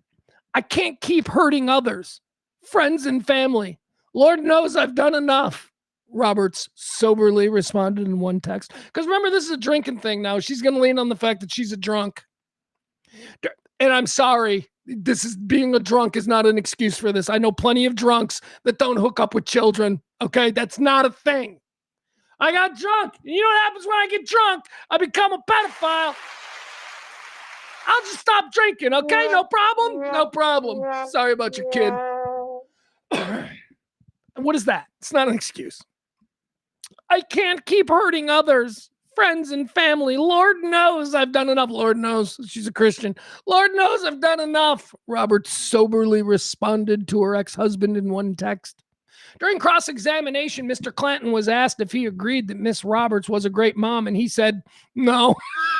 Because now he doesn't need to keep that bullshit up anymore, because he knows some lifestyle changes are coming his way. He knows that, it's now a done deal that the kids probably don't want to live with mom anymore. And so he's on the stand and they're like, "Is she a good mom? You said she was in the text." And he's like, no, she fucking sucks. She's terrible. In another text shown to court, Roberts, this is Misty Roberts, asked her son what kind of alcohol he and his friends wanted for the party. Oh, she's the cool mom. She's the cool mom. Don't be the cool mom. Don't be the cool mom. Don't be the cool mom unless your kid has cool friends. That's and how to determine that, that's the tricky part. Probably more important, make sure your kids' friends have cool parents, because that's where the problem comes. I will never be the cool dad. I mean, seriously, if my kid ever was like, "Hey, can I have a party and we're going to have beer and shit like that?" I'll be like, "When's your party? I'm going to make sure I'm not here." Right? I don't want any responsibility for this. And no, I will not be buying you any alcohol. You will find a way to get alcohol the way I had to find a way to get alcohol. And trust me, we found a lot of alcohol. I have no interest in being the cool dad in this context. Thank you very much. Let's see. During cross-examination, Clanton was also asked if he agreed still that she was a great mom. He said no. In other texts, Roberts asked her son what kind of alcohol he and his friends wanted for the party. A member of the victim's friend group. The victim in this case is the 16-year-old boy. Okay, we're going to go with that. We're going to go with the victim is the 16-year-old boy. I think the victim is the son and the daughter of the mother who hooked up with the 16-year-old boy. That's who the real victims in this scenario are. It's the son and the daughter of the mom who banged the son's friend, not the 16-year-old who got banged by a smoking Mrs. Robinson. He's not the victim, but I do understand for this conversation, he will be labeled the victim. A member of the victim's friend group testified Saturday that the victim appeared drunk at the party and even vomited at one point. Oh, he had puke breath. He had the greatest moment of his high school life. He had puke breath. A member of the victim's friend group testified Saturday that the victim appeared drunk at the party and even vomited at one point. Roberts was dancing on the victim and so she was like lap dancing him, I guess. Roberts was dancing on the victim and flirting with him, the witness said. A photo seen by the jury showed Roberts at the party in her bikini. Gotta see that pic. I want to see that pic. We got to know exactly what the victim was being confronted with.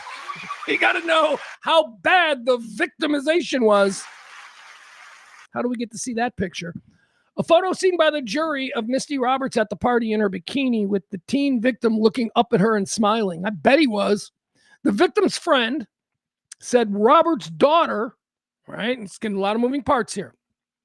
So a friend of the victim, the boy who had the greatest night of his life, the victim, a friend of the victim said that Robert's daughter, remember the one who was crying because she saw her mom having sex with a schoolmate and was like, I can't handle this.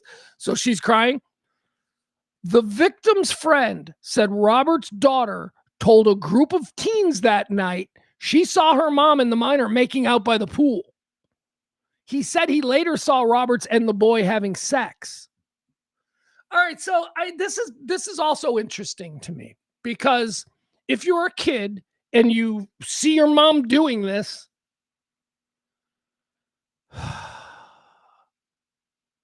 do you then tell your friends what you saw, or do you want nobody to know about this? Are you like, oh my God, I hope I'm the only one who saw this? That's kind of how I think I would be.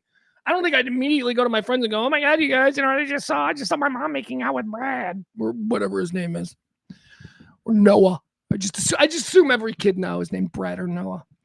Let's see here. A member of the victim's friend group testified that the victim appeared drunk at the party, even vomited at one point. A photo seen by the jury shows Robert in a bikini with the victim looking up at her and smiling.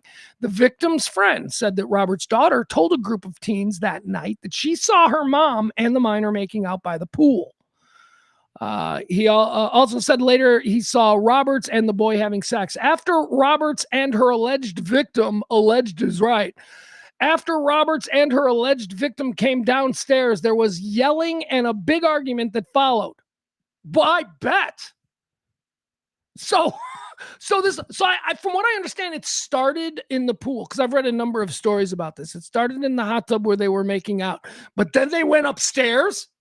Did the mom and the teenager have to walk upstairs through a house where a party was going on, where everybody else is like, where's your mom in the bikini taking that drunk kid to? What the fuck is wrong with these people? What is wrong with these people?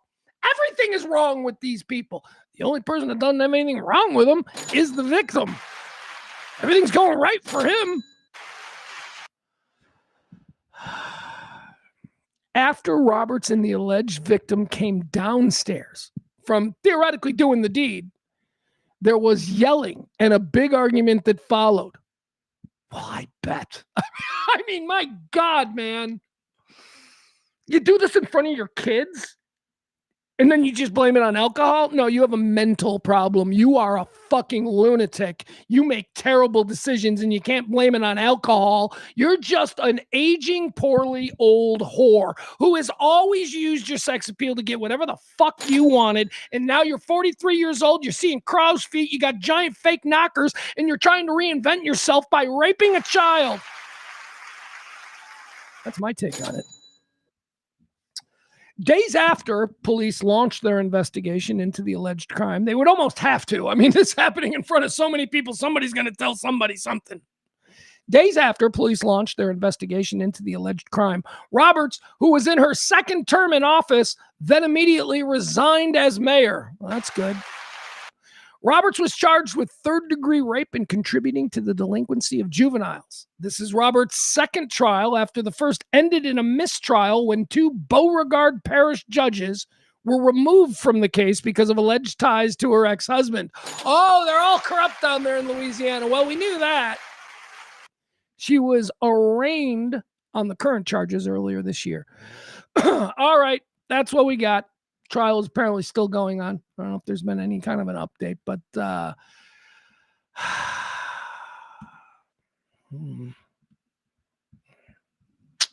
that's the sordid tale of Mayor Misty Roberts in the town of Ritter, Louisiana. How bad was your childhood? Probably not that bad. I mean, you never forget that. I mean, that's so hard. That is so hard. It's like finding out your dad's a serial killer. You know, it's just as bad. It is just as bad. I would argue with you, it is just as bad to be the kid whose mother hooked up in front of everybody with another one of your students. It's just as bad as being like the daughter who finds out that your dad was murdering people for 20 years. It's just as bad, maybe worse. Because at least if your dad's a serial killer, you're going to get a Netflix doc out of it, maybe even a book deal. There's some way to get lemonade out of that lemon. This, I don't know how you work through this. Because you love your mom. Because there is just something, the kid still loves his mom. Oh my God. This is worse than a dad hooking up with a daughter's friend. It's worse. It's not worse. Okay, but so we got these moving parts here. It's worse for the child of how do I say this? I got a lot of thoughts going. It's a very complicated thing, and I want to word it properly because we are talking about the sexual exploitation by an adult of a younger person. But again, it's a boy. All right, we're going to move on. I've long-standing belief that there is a very big difference when these things happen with a 43-year-old male mayor of Ritter, Nevada, or Ritter, Louisiana, and a 16-year-old girl. I just think that's way worse than the Mrs. Robinson situation that we have. And again, I don't know, you can ask me to defend it, but I'll just say, well, there's like dozens of movies, popular movies that we've accepted and celebrate as a part of our culture that deal with this scenario. There are no celebrated movies. There are no romantic comedies about a 60-year-old man hooking up with a 15-year-old. It's not a thing, all right? But The Graduate is, and that's Mrs. Robinson, and we've accepted this concept. So it's not the same thing. All right, let's see. What else do we have here? Nope. Hold on. Cancel that. You want to do that. Let's see. What else do we have to get into today? Let's see. We did the Lady Mayor. All right, we did that. Hey, let's check in with crazy folk, okay? Let's do this. I don't like to amplify these people, but what the hell? I got like 10 listeners, so I'm not really amplifying anything. So let's watch this video. This new segment. I'm going to call it from time to time. Let's check in with the weirds. These are the weird people. This is a conversation that was had between Alex Jones and Nick Fuentes, which is so bizarre because here, we'll just play it and then we'll talk about it. But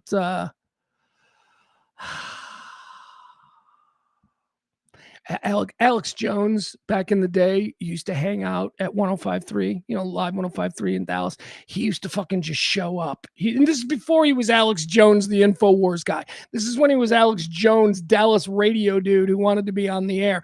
And he so desperately wanted to be on 105.3. He used to fill Gavin Spittle's office with just like prizes and bullshit stuff to get his attention. He'd send gag packages and it was just embarrassing. And then like years later, I'm like, wait, that's the same fucking guy? All right. Anyway, here's Alex Jones. Alex Jones with his guest, white supremacist, avowed Nazi, just terrible fucking person. We know Alex Jones is just terrible, but company you keep. Let's watch this. Checking in with the weirdos. And I'm watching it sink by its own doing. And so this is horrifying. And so, but I can't sign on to covering up Epstein. I can't sign on to World War III. And so that's why I tried to promote the They're basically turning on Trump here, but let's check in with the weirdos. optimism, because I fucking need this, man. Like, I want to fix the country. I want to turn it around. So it's not that I was delusional. And I still hope we can turn it around, but I just... Sorry, go ahead. It's just, you get what I'm saying? I get it. And listen, like I said, I don't think that everybody that supported Trump was being dismissive about these concerns. I get it. You know, we all wanted to believe. I was 18 years old when Trump ran in 2016. And I remember getting in fights with people. This is my whole life too. At 18 years old, I wore the MAGA hat at Boston University, one of the most liberal campuses in the country, and became a pariah on my college campus. It's sad to see something you fought, bled for, die. Yeah, and that's my whole adult life. I know that's a huge part of your life also, and now we're witnessing it's totally unraveling. It's an utter and complete betrayal. It's heartbreaking in many ways. And when I try to salvage it with people, I get attacked as a liberal, which is when these people doing that can't even find Iran on a fucking map. As somebody who is often attacked as a liberal, because I do have some moderate and progressive leaning values, as somebody who has often been attacked as a liberal, I can say nobody has ever confused Alex Jones with a fucking liberal, okay? Stop it, you weirdo. When these people ways, and when I try to salvage it with people, I get attacked as a liberal. When these people doing that can't even find Iran on a fucking map. Yeah, well, what's called for is for us to be sober-minded about the entire thing, because there's a lot of Trump haters. I've been a realist the whole time, but was hoping, and now I'm just not even hoping. I'm just going to be a realist. Yeah, I mean, and really, it's okay to have hope. I mean, we hope for a better future, but we got to be brutally honest about what this administration has become. All right. Anyway, there it is. Checking in with the weirds. It's Alex Jones. He is officially broken from Trump. Nick Fuentes broke from Trump a while ago. But that's not really what I want to talk about here. What I want... Oh, did we get to see that? Hold on. Yeah, that is exactly what is happening here. Kevin said it's like their favorite band sold out. This is like all of my friends who loved the REM and then Out of Time came out and they were like, they're different now. And I'm like, yeah, they're better. Yeah, they're better now.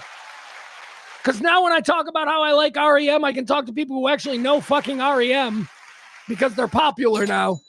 And that's a good thing. But yeah, no, Kevin, you're right. That's what they're acting like. They're acting like music snobs whose favorite band is playing the Super Bowl halftime show and they can't fucking handle it. They're like, what?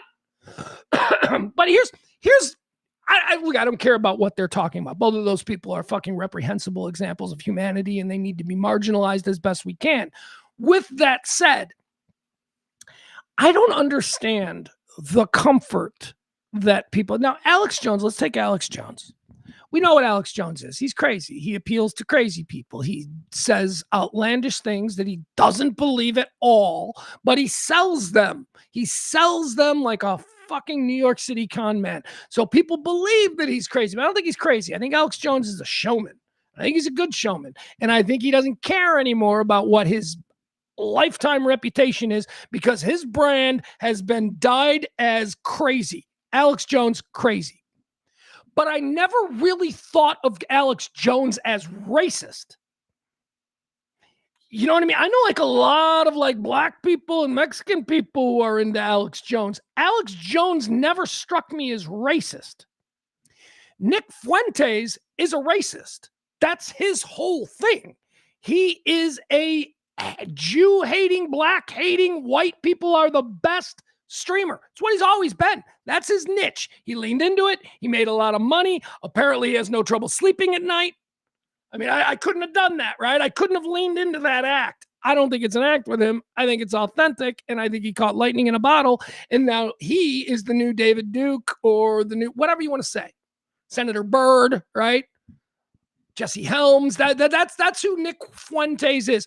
Whoever we used to identify in this country as the leader of the fucking Klan or the white supremacy or whatever, he is now that person. He's that influencer who I think normal people like you and me think of first. What is Alex Jones doing talking to him? I know he's been on before and all of that, but I mean, being somebody who leans into the crazy listener is one thing, but now he has parsed that to now it's like the crazy racist listener that he's trying to get. And, the other thing that's super scary about Nick Fuentes, this is really scary, and we should all take note of this. Kid is good. Kid is good. Kid is smart. Kid is sharp. Kid is fucking dialed in. He's tight, man. He wears that fucking suit. He's got his image and his brand. He knows exactly what he's doing. That should be one of the scariest fucking things on the planet.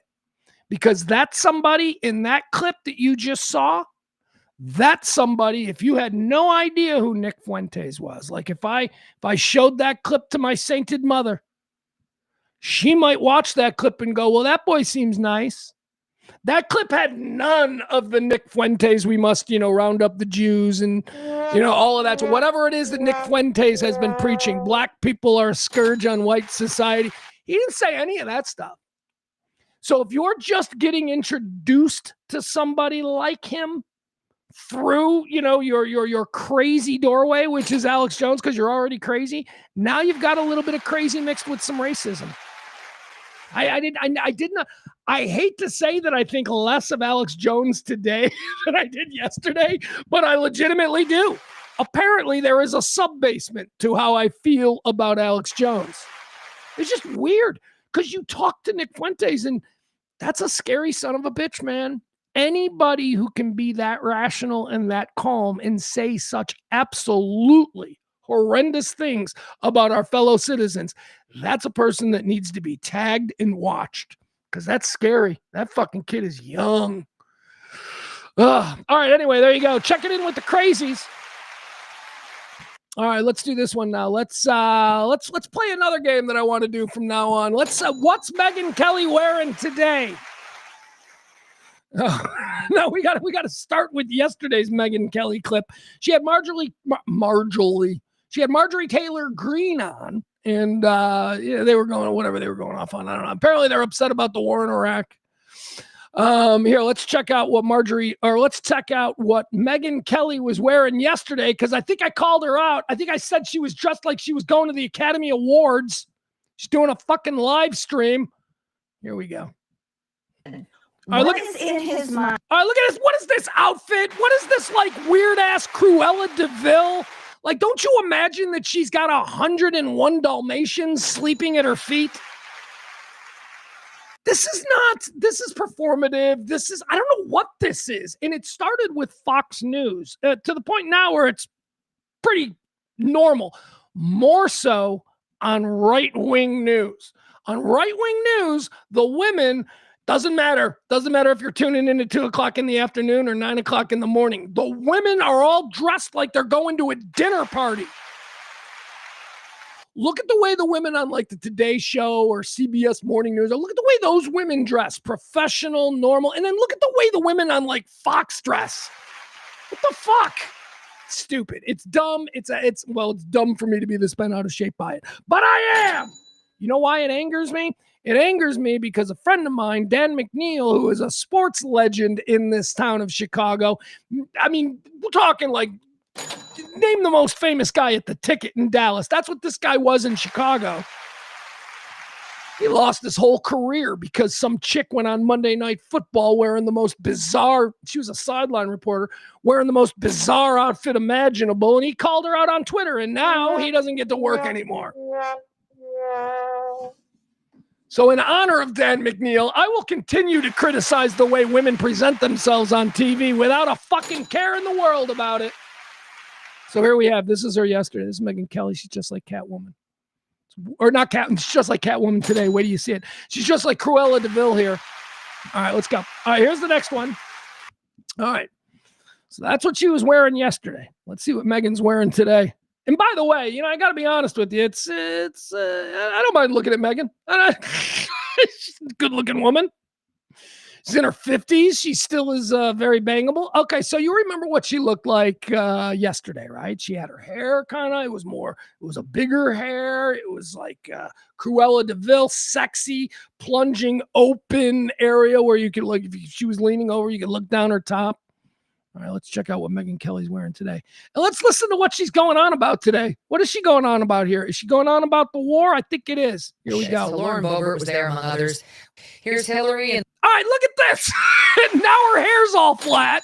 Her hair's all flat. She ironed it out. And she's wearing a skin-tight sort of Catwoman. We're dressed like Catwoman here. the moment that's getting a lot of attention because she, I got to say, it's kind of bullshit. So Lauren Boebert was there, among others, when... Oh, I know what she's doing.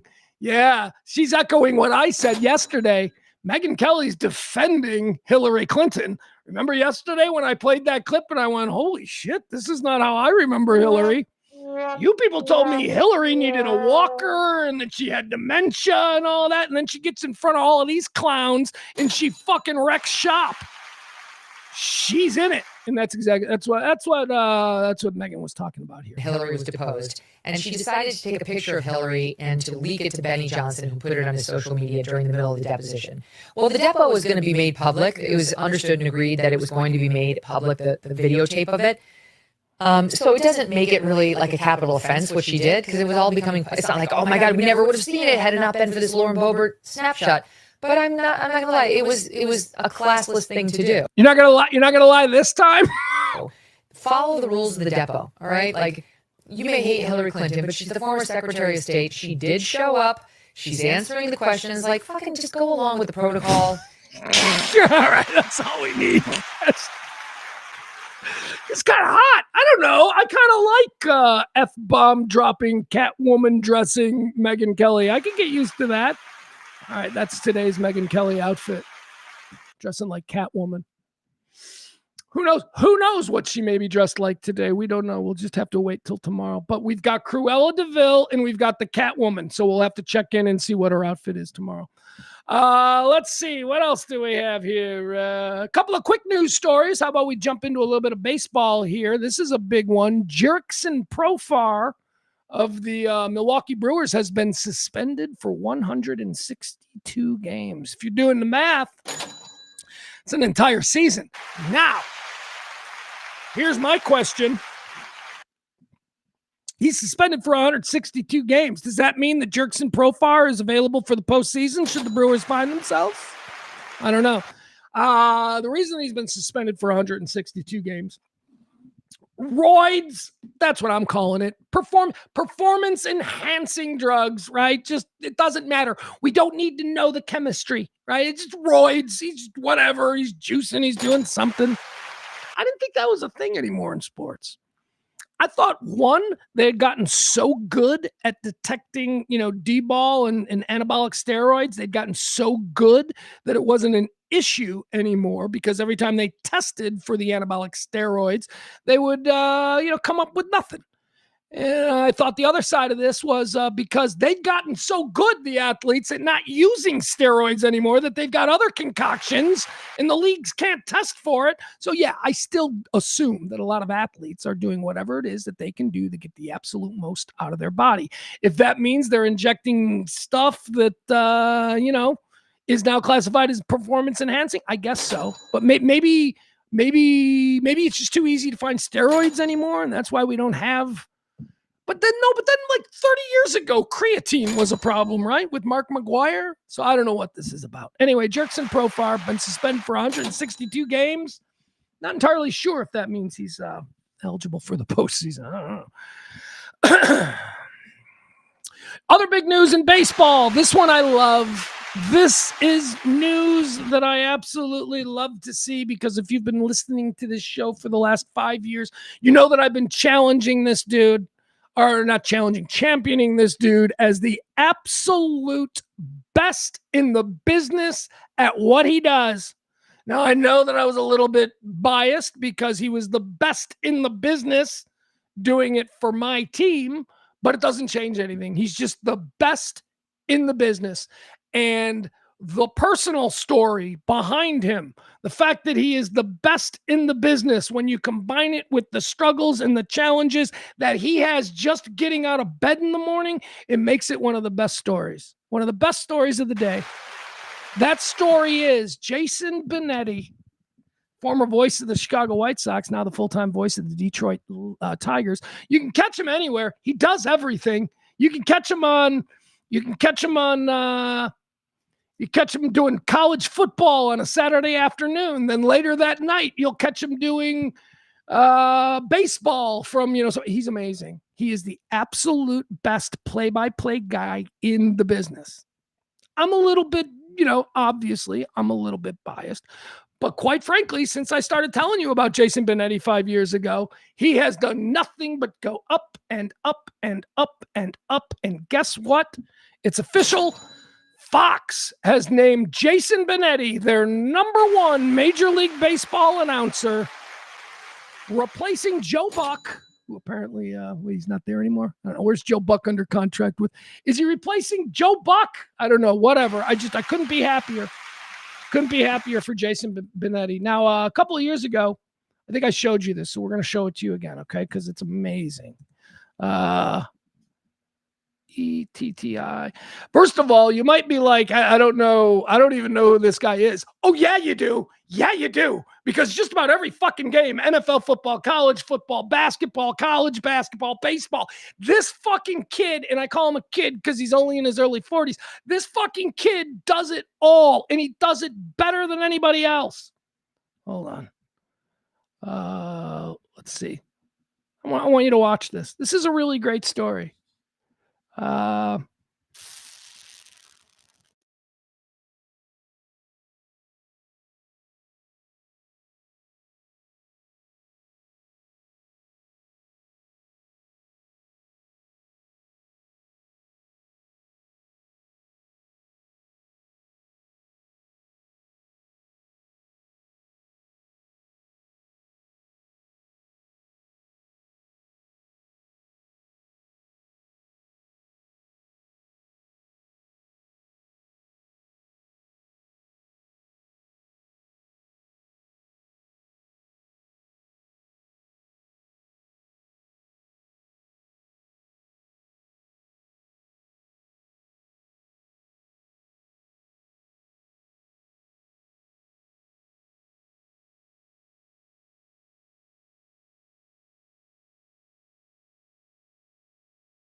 Our friend Scott Simon of NPR has the story of a most talented man who's found his true calling in more ways than one. All right, I'm sorry. I realize that I didn't have my sound up there. Anyway, here you go. like I said, the reason we're going to watch a little bit of this, we won't watch the whole story. We'll watch a little bit of this. And the reason is because sometimes we've just got to be happy for people.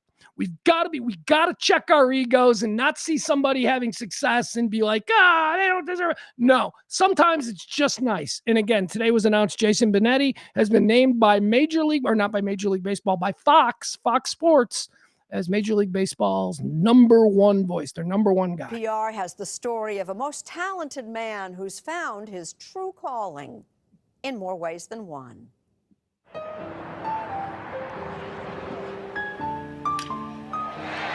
Broken bat grounder, that'll get a run home.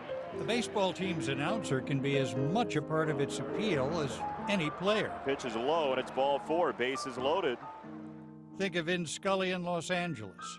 It's time for Dodger baseball. Or of late legends like Red Barber in Brooklyn. This is the old redhead, Red Barber. And Harry Carey at Wrigley Field. Holy cow! Fuck that! Harry Carey was at Comiskey Park on the south side long before he was in Wrigley Field. I really, as a White Sox fan, resent the fact that Harry is now first and foremost associated with the Cubs. Whatever. You are part therapist and part guide and part entertainer. It's game number 3 of this series, the rubber match. Which brings us to this season and Jason Benetti, who became the main announcer for the Chicago White Sox. The Sox finished a long way out of first place. 3-2 again. But up in the booth, Jason Benetti in the air, tailing away into right center field. Is one of the best. Hits it to the wall. The job isn't just to yell and yammer into a mic about what happens on the field. Who taught you to switch it? He makes the rounds before each game, talking to players to tell their stories. Your first major league game you ever went to? It was a Pittsburgh Pirates game with my grandparents. And he preps his own distinct system. One of the best parts of baseball is that everybody keeps score differently. For recording each play of the game. Green is for walks. It requires a proliferation of pens. Orange is for strikeouts. I use the purple for pregame notes. Cross out all the inning numbers on your lineup card. Yes, now I have. Jason Benetti's partner in the booth is former pitching great Steve Stone. I look at somebody who has the intensity of a professional baseball player, the intellect of a nuclear scientist, the abilities that are off the charts. Ground ball to third. Moncada with the tag, and he got him! You go back a long way with the White Sox, don't you? I do. When I was a kid, I came here a lot. Tell us about an essay you wrote when you were in grade school. I think essay is a little bit of a stretch. Evidently, I wrote this essay that said what I want to be when I grow up is the White Sox announcer. It took 27 years, a law degree, and gigs calling college and minor league sports before Benetti joined the White Sox announcers in 2016. Left field, base hit. He is an extraordinary human being who has overcome a situation that a lot of people don't overcome. And he's done it by sheer force of will. I have never seen a more determined guy. James, do you have 60 seconds for me? But Jason Benetti has overcome, or at least contends with every day, is cerebral palsy. I was born premature. As my parents tell the story, he nearly died, and a doctor helped save me. Cerebral palsy, or CP, is a disorder that happens when parts of the brain that control muscles are damaged during pregnancy or birth. It can affect muscle coordination for walking, vision, and speech. Jason Benetti has had several surgeries and years of physical therapy. I think I can see reactions that people give me, where people will smile and talk slowly to me. People can see Benetti has eyes that wander and a walk he calls funny. He says being so conspicuous just encouraged him to play the tuba in his high school marching band. If somebody's going to psychoanalyze a little kid who walks with a limp, of course he's going to pick the tuba, the biggest one, because he's got a chip on his shoulder. But part of the requirement of band is that we march. And so we decided that that was not terribly safe. but he loved being part of the show. Benetti's band director had the idea to put him behind a microphone to call the band's routines. That's how Jason Benetti became an announcer. They gave me a chance to sit behind a thing that I had no idea that I was going to love. Tim Anderson drills it to center. Smith back at the warning track. It is up and clanging off and back in. Is walking a chore sometimes? It's not. It's actually not. It doesn't look great, but it gets me where I'm going. All right, I don't want to do anymore. He's just such a dude, man. He's just a dude. He's just one of my favorite dudes, and he's somebody that everybody can root for, and he's nice, and he's the most important thing. Jason Benetti is competent. And better than competent, he's terrific. I just love it. My son and I, we always text each other if we're just watching a random game. Like my son will send me a text on a Saturday night while he's watching a West Coast football game between like Chaminade and Washington State on ESPN, right? It's like, Benetti's calling the game. And I'm like, yeah, that's it. So Jason Benetti has been named by Fox as their lead baseball announcer for the 2026 season and moving forward. And that's just great for him. We love him here in these parts. All right, what else do we have that we want to talk about?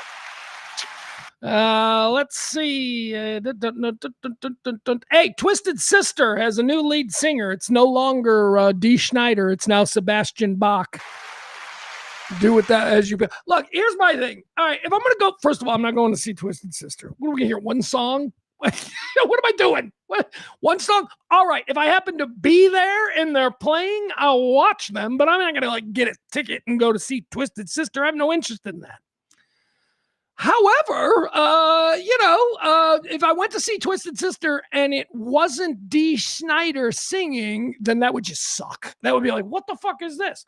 But if I go to see Twisted Sister and it's Sebastian Bach from Skid Row, who is the new lead singer, well, now I'm thinking Skid Row is bigger, right? Skid Row is bigger than Twisted Sister, right? Skid Row had multiple hits. I mean, neither are the Beatles, but even in the pecking order, Skid Row had a couple of hits, whereas Twisted Sister had one mammoth, timeless classic. Maybe that's the difference.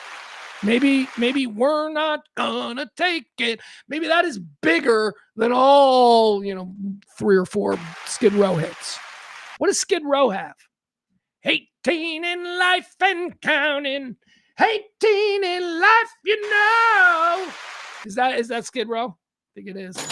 Your crime is time, and it's 18 in life. You know that song. What else did they do?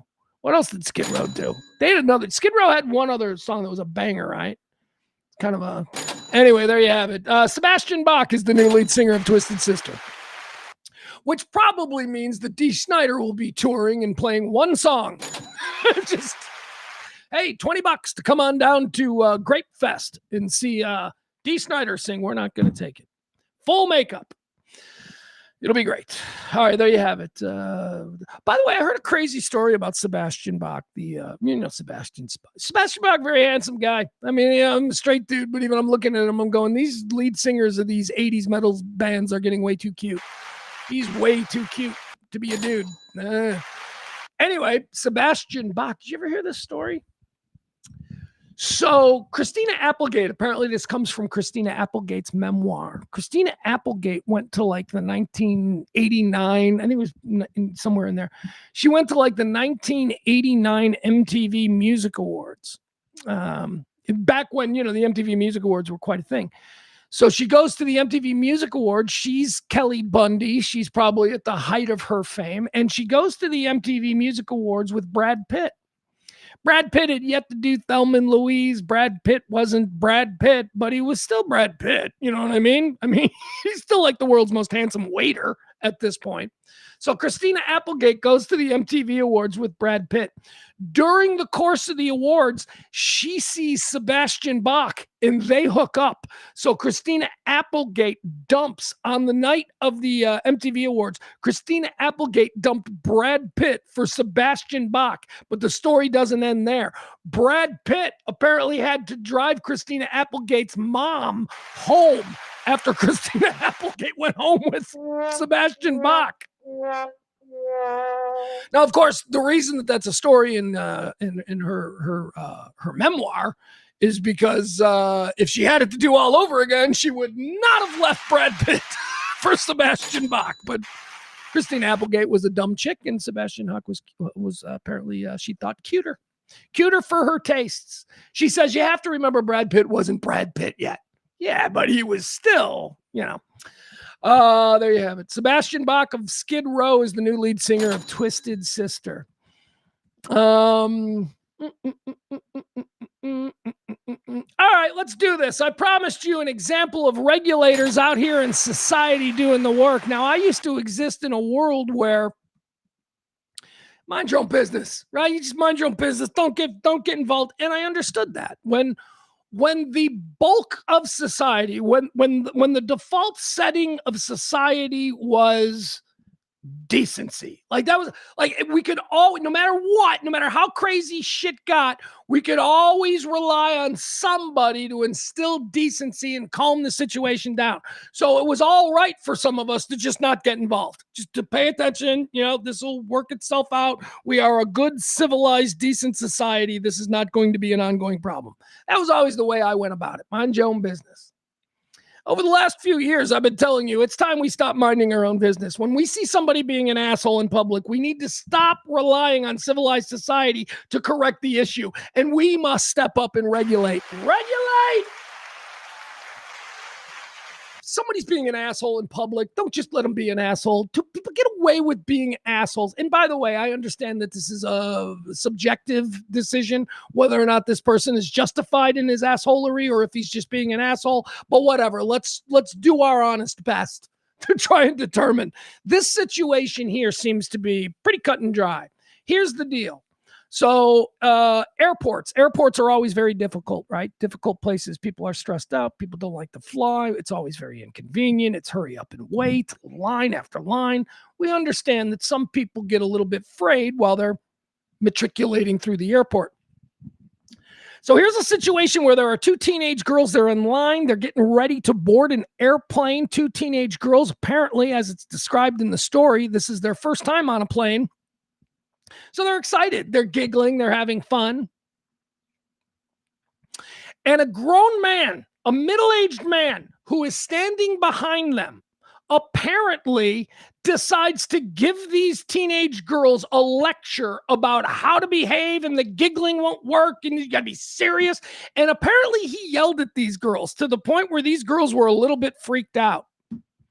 Right? So that's a guy being an asshole. I don't know these kids, but I'm going to take it upon myself to teach these kids that you shouldn't be having fun while you're waiting in line to get on an airplane. Right? That was this guy's whole tone. This is exactly the kind of situation where we need somebody to regulate. We need another grown-ass man in these situations to go, don't you dare talk to these strange teenagers that way. Who the fuck do you think you are? And that's what we've got here. So let's watch this. We all got to regulate. This hero stood up. We should all be. And by the way, I love here. Let me, where is it? You get to see the two men. And the one who was, well, I'm not going to spoil it for you. I don't want to spoil it. We'll just watch it. Okay. Here we go. Regulators got to regulate. Let's go. Nope, that's not it. That's not it. All right. All right, so this here we got. So these are the teenage girls right here, right? There's a longer video of this, but this is the short clip. Is it not sharing? Is it sharing? Is it sharing? Hold on. I'm sorry. My window is, oh, there's a delay on my window now. All right, cool. Thanks. All right. So this man here is regulating This other man right here, who you can barely see, who you'll see better in a minute, is the guy who just decided to start screaming at girls for giggling in line. You got to get involved. I'm so happy about it. Hold on. Here we go. Grown man. Talk to me the way you talk to them. Talk to me the way you were talking to them. See what happens.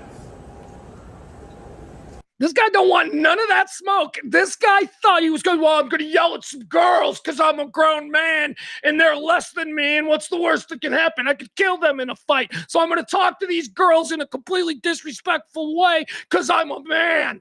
And then another man stood up and said, hey, how about my smoke? You want some of this, bitch? Which is exactly what needs to happen. Could you imagine being the father of these teenage girls and then seeing this guy stand up for him? That's a fucking beautiful thing. Man. Talk to me the way you would talk to these little girls. I don't give a fuck if you're tired. You're a grown man. Deal with it. You're tired. They're teenagers. Let them breathe. It's their first time traveling. You're giving them a hard time. You're making it go from a good experience to a hard. There you have it. Guy out there regulating. There's a longer clip, but we don't have time for the longer clip. Anyway, there you have it. Sometimes you got to regulate. All right. Let's see. What else do we have here? What else did I promise you? Oh, here's a fun video we can watch. This comes to us again from Louisiana. A lot of things on today's show from Louisiana, and yet we didn't have Maddie on today. Maybe we'll have to do that tomorrow. Here, this is your want to get away. Your want to get away moment. This is from Louisiana yesterday. Look at this. So it's all right. So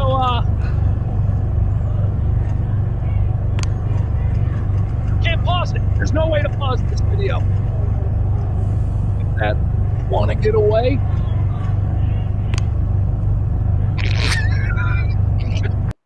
I don't know if he was okay. I don't know. Apparently, he was up in one of those buckets and there was an explosion on the thing that he was wearing. His bucket's on fire. He jumped out of the bucket. He's dangling from the bucket by a security cord. Cool video. I'm slightly interested to see how that turned out, but, you know, I don't really need to look it up. I don't really care all that much. All right, the final thing that we're going to do today before we prepare for tomorrow's show, which I'm sure is going to be a wang dang dilly of a live stream. You know what? I don't want to do it. I was going to do this thing where I was going to show you. Okay, so McDonald's. You know I love McDonald's. I'm a big fan of McDonald's. If you were to ask somebody, if you were to say, list your favorite 3 fast food places. If you were to say, list your favorite 3 fast food places, they won't list McDonald's. No one will list McDonald's. They want, I like Five Guys. I like, you'll list places that you go to like once every 6 weeks. Meanwhile, you know, you're probably going to McDonald's once a week, but you never list it as your favorite. I think McDonald's is marginalized in this society because they are such a consistent piece of our society. We don't even think or appreciate McDonald's anymore. McDonald's Cokes, the best. McDonald's fries. Nobody in this world works with potatoes the way McDonald's does. Whether it's French fries or hash browns, you know I'm right. Anyway, I love McDonald's. I mean, what's your favorite, Pugs? What's your favorite fast food place? McDonald's. I go there all the time. Oh, really? Well, Five Guys is better. Okay, it might be. It's not my favorite. I don't like Five Guys. So McDonald's introduced a new hamburger, and you know, there's a YouTube is filled with people doing taste tests, and I actually thought about doing it last night because I went and I got myself a Big Arch. That's what they're calling it. They're calling it a Big Arch sandwich, hamburger. I would like another hamburger sandwich, please. So the CEO of McDonald's made one of those YouTube videos where he's like, I'm going to try the new Big Arch, and he eats it, and it was terrible because he's a dork, and he never eats at McDonald's, even though he's trying to convince everybody that I'm the CEO and this is all I eat. Him and his quarter zip, you know, probably makes like $50 million a year as the CEO. It was cringy. It was really cringy, and the CEO of McDonald's kind of became a joke online. So, not to be outdone, the next day, the CEO of Burger King did one where he was commenting on how weird the guy at McDonald's was for his big arch, and that the Whopper is better than the big arch anyway. So, anyway, it's a weird war. I was going to show it to you, but why? I mean, it's just stupid. It's just a couple of billionaires. Guy who runs Burger King versus the guy who runs McDonald's, and they're just creepy and awkward. And so I won't show you that. But I will tell you about the big arch. All right, fat guy review, fat guy food review. I had myself a big arch yesterday. First of all, here's what you need to know about the big arch. Are you a fan of the Big Mac? I am. Are you a fan of the Quarter Pounder? I am. Well, they had a baby, and it's called the Big Arch. The Big Arch is a Quarter Pounder with all of the accoutrements of a Big Mac. The shredded lettuce, the special sauce. So if you are looking for a hamburger at McDonald's that has a lot of meat, that would be the Big Arch. That was the first thing that I noticed. It tastes like a real hamburger. Not that McDonald's doesn't, but you know damn well that the McDonald's patties are really thin. And when you're eating a McDonald's hamburger, like a Big Mac or something, it's not about the meat so much as it's about everything else in the combination. And that's what it is. This, the Big Arch, is a very, very big hamburger. Comes on a poppy seed, a big giant poppy seed bun, just like the Big Mac, except that it's more like a Whopper bun. You know, if you think about what a Whopper bun is, that's what the Big Arch bun is. It's got shredded lettuce. I think they got like some kind of sauce. They're like, special Big Arch sauce. And I'm like, this is Big Mac sauce. You're just calling it something else. Tastes just like Big Mac sauce. 4 stars is how we grade this. We've got a 4-star scale. So what do you think my review of the Big Arch was out of 4 stars? I'm going to give it 4 stars. I'm giving it 4 stars. It was a fucking great hamburger. It was a really good hamburger. I was really surprised. I'm eating it. I'm like, this is a good hamburger. The reason that I wouldn't give it 4 stars, like 3.5, and that's what I was kind of thinking of in the moment, was there anything about the hamburger that I didn't like? Okay, all right, here's what I'll say. 3.5. We'll go 3.5 out of 4 on the Big Arch from me, and here's why. It can get sloppy. There's a lot of shit in there. And if you open up the bun and you look at what's in the hamburger, it's like really sloppy. It's not very aesthetically pleasing. So we're going to knock off half a point for that. But as far as taste, it's a fucking great hamburger. Big Arch. I like the Big Arch. All right, there you go. So now from me to you, you know that I like the Big Arch. Guys, that's going to do it for today's show. We got to wrap this up because I get to go shopping now. What does Kevin say? Kevin says the Quarter Pounder Deluxe are great. It tastes like a Whopper. Yeah, man. I mean, look, McDonald's is always like rolling in new kinds of hamburgers and stuff. And nothing is bad. Nothing is bad. I love a double Quarter Pounder. You know what I don't like? You know what I don't like that they're doing? And it ruins it. It ruins what I think is the best tasting sandwich on the menu. To me, for my tastes, the best tasting hamburger sandwich on the menu at McDonald's is the Filet-O-Fish. Dude, if you can get a fresh Filet-O-Fish, if you can get a Filet-O-Fish that was just pulled out of the oil and the bun has just been steamed and the sauce is applied perfectly and the cheese is just melted right. Now, that's the best thing they got there, the Filet-O-Fish. I also love the Whopper. But the Filet-O-Fish, the problem that McDonald's is doing with the Filet-O-Fish is they are offering now at McDonald's a double Filet-O-Fish. So it's the same bun. It's just got 2 Filet-O-Fish patties. And you know, I'm a sucker. I tried it. Nope. No, too much fish.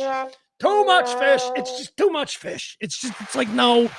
You had like here's the deal. If you get a Filet-O-Fish, they're expensive. They're like one of the more expensive sandwiches on the menu. And they're also the smallest sandwich on the menu. So if you get a Filet-O-Fish, you got to get 3 of them. I got to eat 3 Filet-O-Fish. If I'm doing a Filet-O-Fish night, it's going to be 3.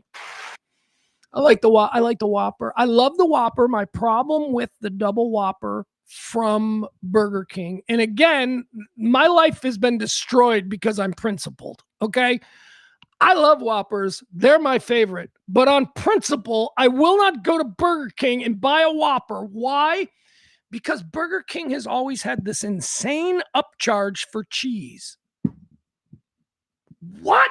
It's like you can go to Burger King and they got a deal on Whoppers. It's like $1.99 Whoppers. And you go through the drive-thru and I'm like, yeah, I'll get a $1.99 Whopper. Can you put some cheese on it? And they're like, sure, that'll be $3.50. What? Wait a second. So they hold cheese hostage. Dude, I've told this joke before because I'm sick. I used to have Kraft singles in my glove box. I used to keep them in a glove box. I would get the 99-cent Whopper and then just put a fucking Kraft single on it. Save everybody the headache. That's really been my long-standing problem with Burger King. That and they're filthy. Burger Kings are filthy. So much dirtier than McDonald's. You walk into a Burger King and it's like they're always filthy. Burger King, get on that. McDonald's are clean for the most part. It's McDonald's, but it's clean for the most part. Burger Kings are filthy. Like the floor looks gross and they're ugh. All right, that's going to do it. Peter, what does Peter say? My boy Peter says, thanks, Pugs. Y'all have a great evening. See you, manana. Yeah, okay, bye. We're wrapping this up, I guess. Barney with a big arch comment. He says, the big arch is just a double Whopper, right?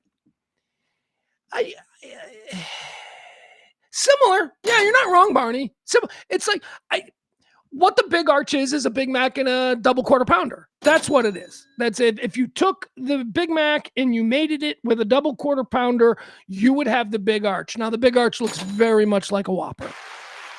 So maybe that's what the Whopper is. Except the Whopper doesn't have the McDonald's burger sauce, which, they used to call the secret sauce, the Big Mac sauce. Which they're not saying that they're using the Big Mac sauce on the big arch, but they are. They're calling it something else for marketing purposes. All right. Go out and get yourself one. Go out and get seriously, I think you'll enjoy it. It's a good hamburger.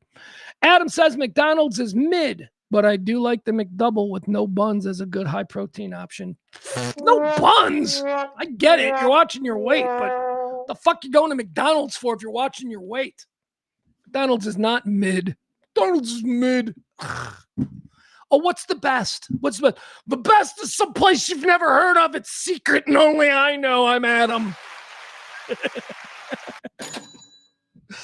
Anything popular can't possibly be good in Adam's world because, it's not mid.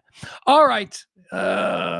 At mid, it's like towards the top. It's one of the most successful fast food chains in American history. I believe the public has spoken. McDonald's isn't mid, Adam. Arby's is mid. Arby's. I don't know a goddamn person who goes to Arby's. By the way, you know who else I don't know? I have no idea how Long John Silver stays in business.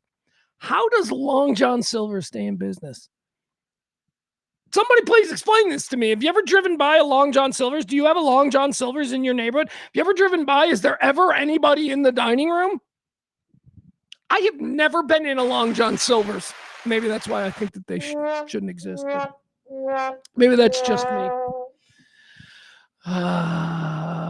Peter says Brahms is great. Yeah, Brahms is great because it's a real hamburger and you pay for it. Brahms is more expensive than Burger King or McDonald's or all of that stuff. But yes, Brahms is great. I love Brahms. I'll actually tell you the best double cheeseburger. The best double cheeseburger from a fast food type place that you can get. And I'll go to my grave on this one. It's Portillo's. The Portillo's double cheeseburger is a sleeper, sneaky demon in that place. Nobody goes to Portillo's and gets hamburgers. They get hot dogs, sausages, or beef sandwiches. That's what they're famous for. But they also have chicken sandwiches, and they have a fish sandwich, and they also have hamburgers. And the Portillo's double cheeseburger is amazing. It's amazing. It's the best fast food hamburger out there, and nobody gets it. People in Chicago don't even know about it. They're like, wait, they got hamburgers here? Yeah, they got hamburgers here. Try one. They're really good. That's my favorite fast food hamburger. In a perfect world, the double Whopper might be my second favorite fast food hamburger. But again, we got a cheese scandal going on at Burger King, so I can't give them full credit. But the Big Arch is now up there. The Big Arch is good. The Wendy's double is good. We were sleeping on the Wendy's double, right? We all agree the Wendy's double is good. That's a good burger. Wendy's, this is another interesting little marketing thing about Wendy's. If you're old enough to remember when Wendy's was rolled out nationally, the slogan for Wendy's was hot and juicy. That the idea was that their hamburgers, if you press down on them, the juice would all roll out. Hot and juicy, that's how you know you're getting a really good hamburger. The truth of it is that Wendy's wasn't running any of the grease off. It wasn't hot and juicy. That was just burger grease. It was just a greasy burger that they sold to the American public as juicy beef meat. It's just grease. It's just grease. Hot and juicy. I don't think they do hot and juicy anymore. I think too many people went, this is just a greasy hamburger. Why are you selling it like it's special? But I do like Wendy's too. Have you tipped the show? Have you supported this show this month? If you haven't, I would ask you to please do it now because we need money. We need about $300 when we started this week. I haven't looked at the coffers, but I know that we haven't gotten a lot. I see we got a couple. Some of you, thank you so much, and I'll be giving credit where credit is due tomorrow. Drop a little something if you want to keep this kind of stuff going every day at noon for the last 5 years. It would be greatly appreciated. All right, guys, that's it. I got to get out of here. I got to go shopping. Got to get out of here. Love you guys. Bye.